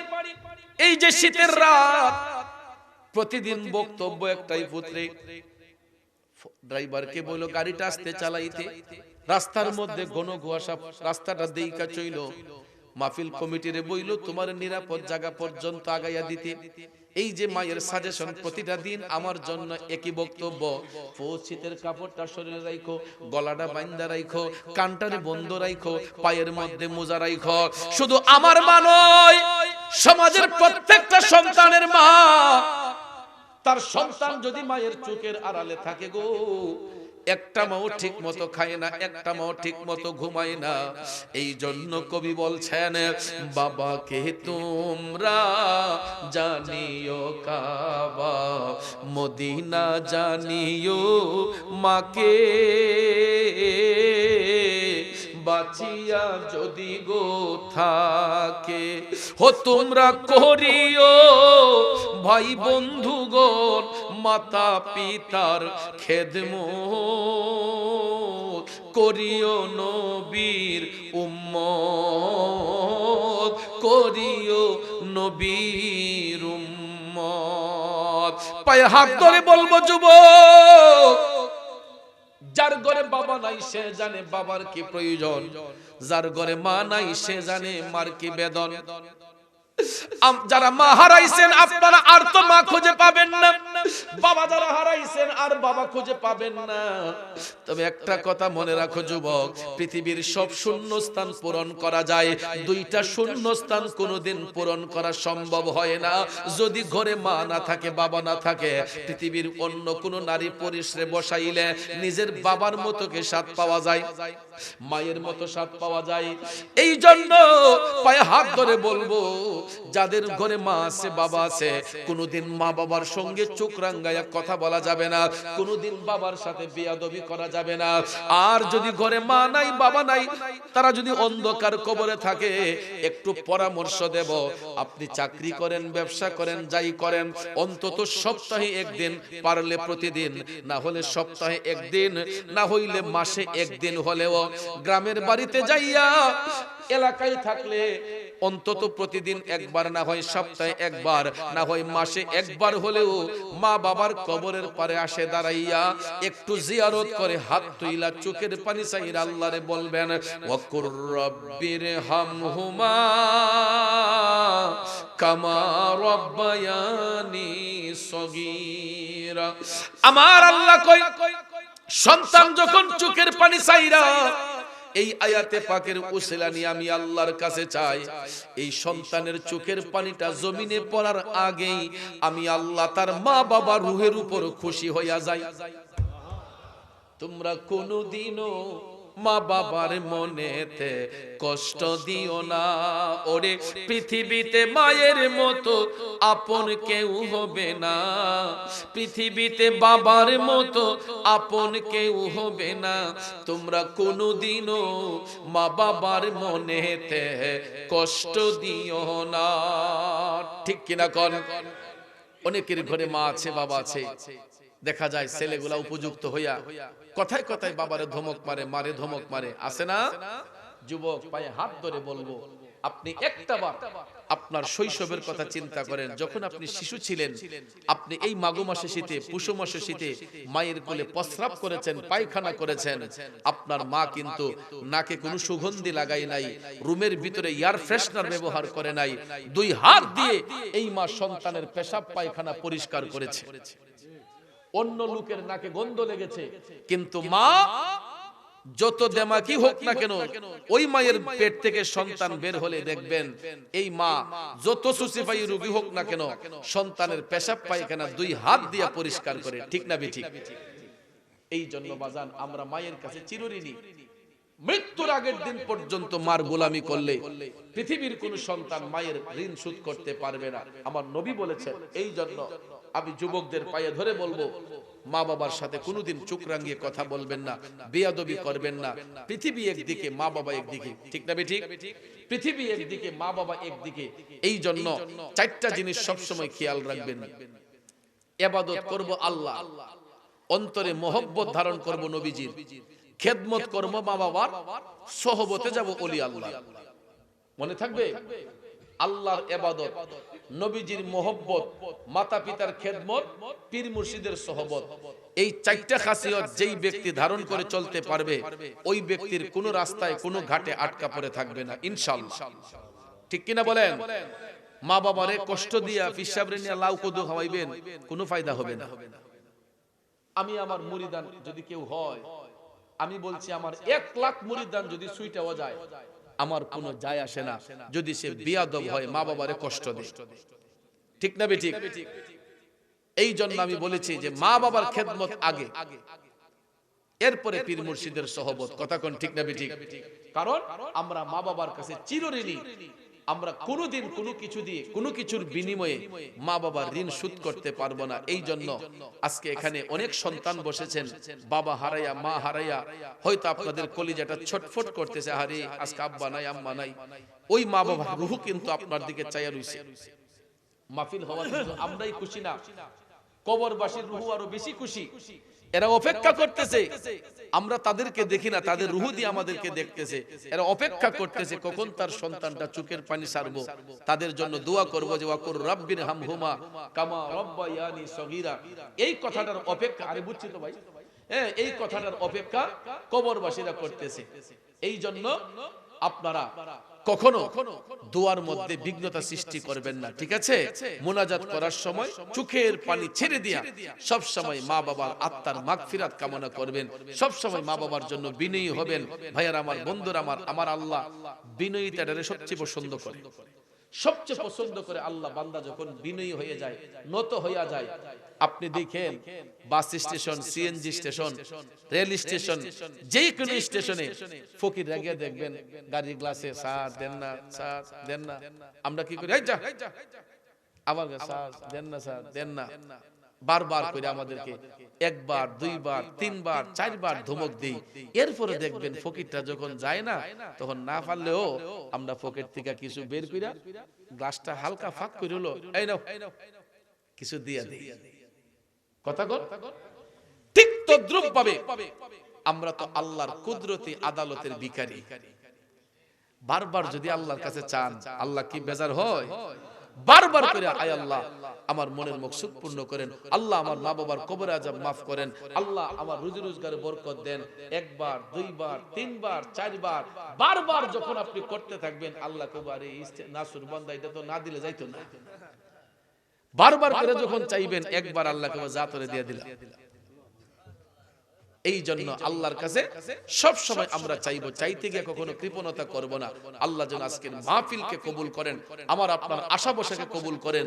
আমি সবচেয়ে বেশি আনন্দিত, আমি গর্বিত যে এই ঠান্ডা শীতের মধ্যে, আমি গতকালকে কুমিল্লা বরুড়া গেছি, আমি যখন স্টেজে উঠছি গিয়া দেখি মাহফিলে মনে সর্বোচ্চ হাতে গোনা 60 থেকে 70 জন মুসল্লি হবে। 60 থেকে 70 জন। আমাকে 10টায় মাইক দেওয়া হয়েছিল। 60-70 জন মুসল্লি মাহফিলে, বিশাল বড় প্যান্ডেল। এরপরে যখন আলোচনা শুরু করলাম, আলোচনা করতে করতে দেখি মোটামুটি প্যান্ডেলটা ভরপুর হয়েছে, আলহামদুলিল্লাহ। এরপরে মানুষ কো হুজুর আপনি নাইলো, তো আমরা আইলাম নইলে, ভাবছি আপনি আইতেন না। আমার আগের যে বক্তা ছিলেন উনি মিস করে ফেলছে। তো আজকেও আমি বলছি জাহাঙ্গীর ভাইকে যে 10:30টায় আসবো ইনশাআল্লাহ। আমি চেষ্টা করেছি 10:30টায় আপনাদের জগন্নাথপুরে এসে পৌঁছে গেছি। আপনারা কি কষ্ট হইছে? তো বাজান আমার, বন্ধুরা আমার, আমি মুবারকবাদ জানাই, ধন্যবাদ জানাই যে এই শীতের রাতে আপনারা এত কষ্ট করে নবীর বাগানটাকে সুন্দর করে আমাদের ইউটিউব চ্যানেলটি সাবস্ক্রাইব করে আমাদের সাথে থেকে পাবেন বিভিন্ন সুন্নি পীর মাশায়েখদের ওয়াজ ও গজল।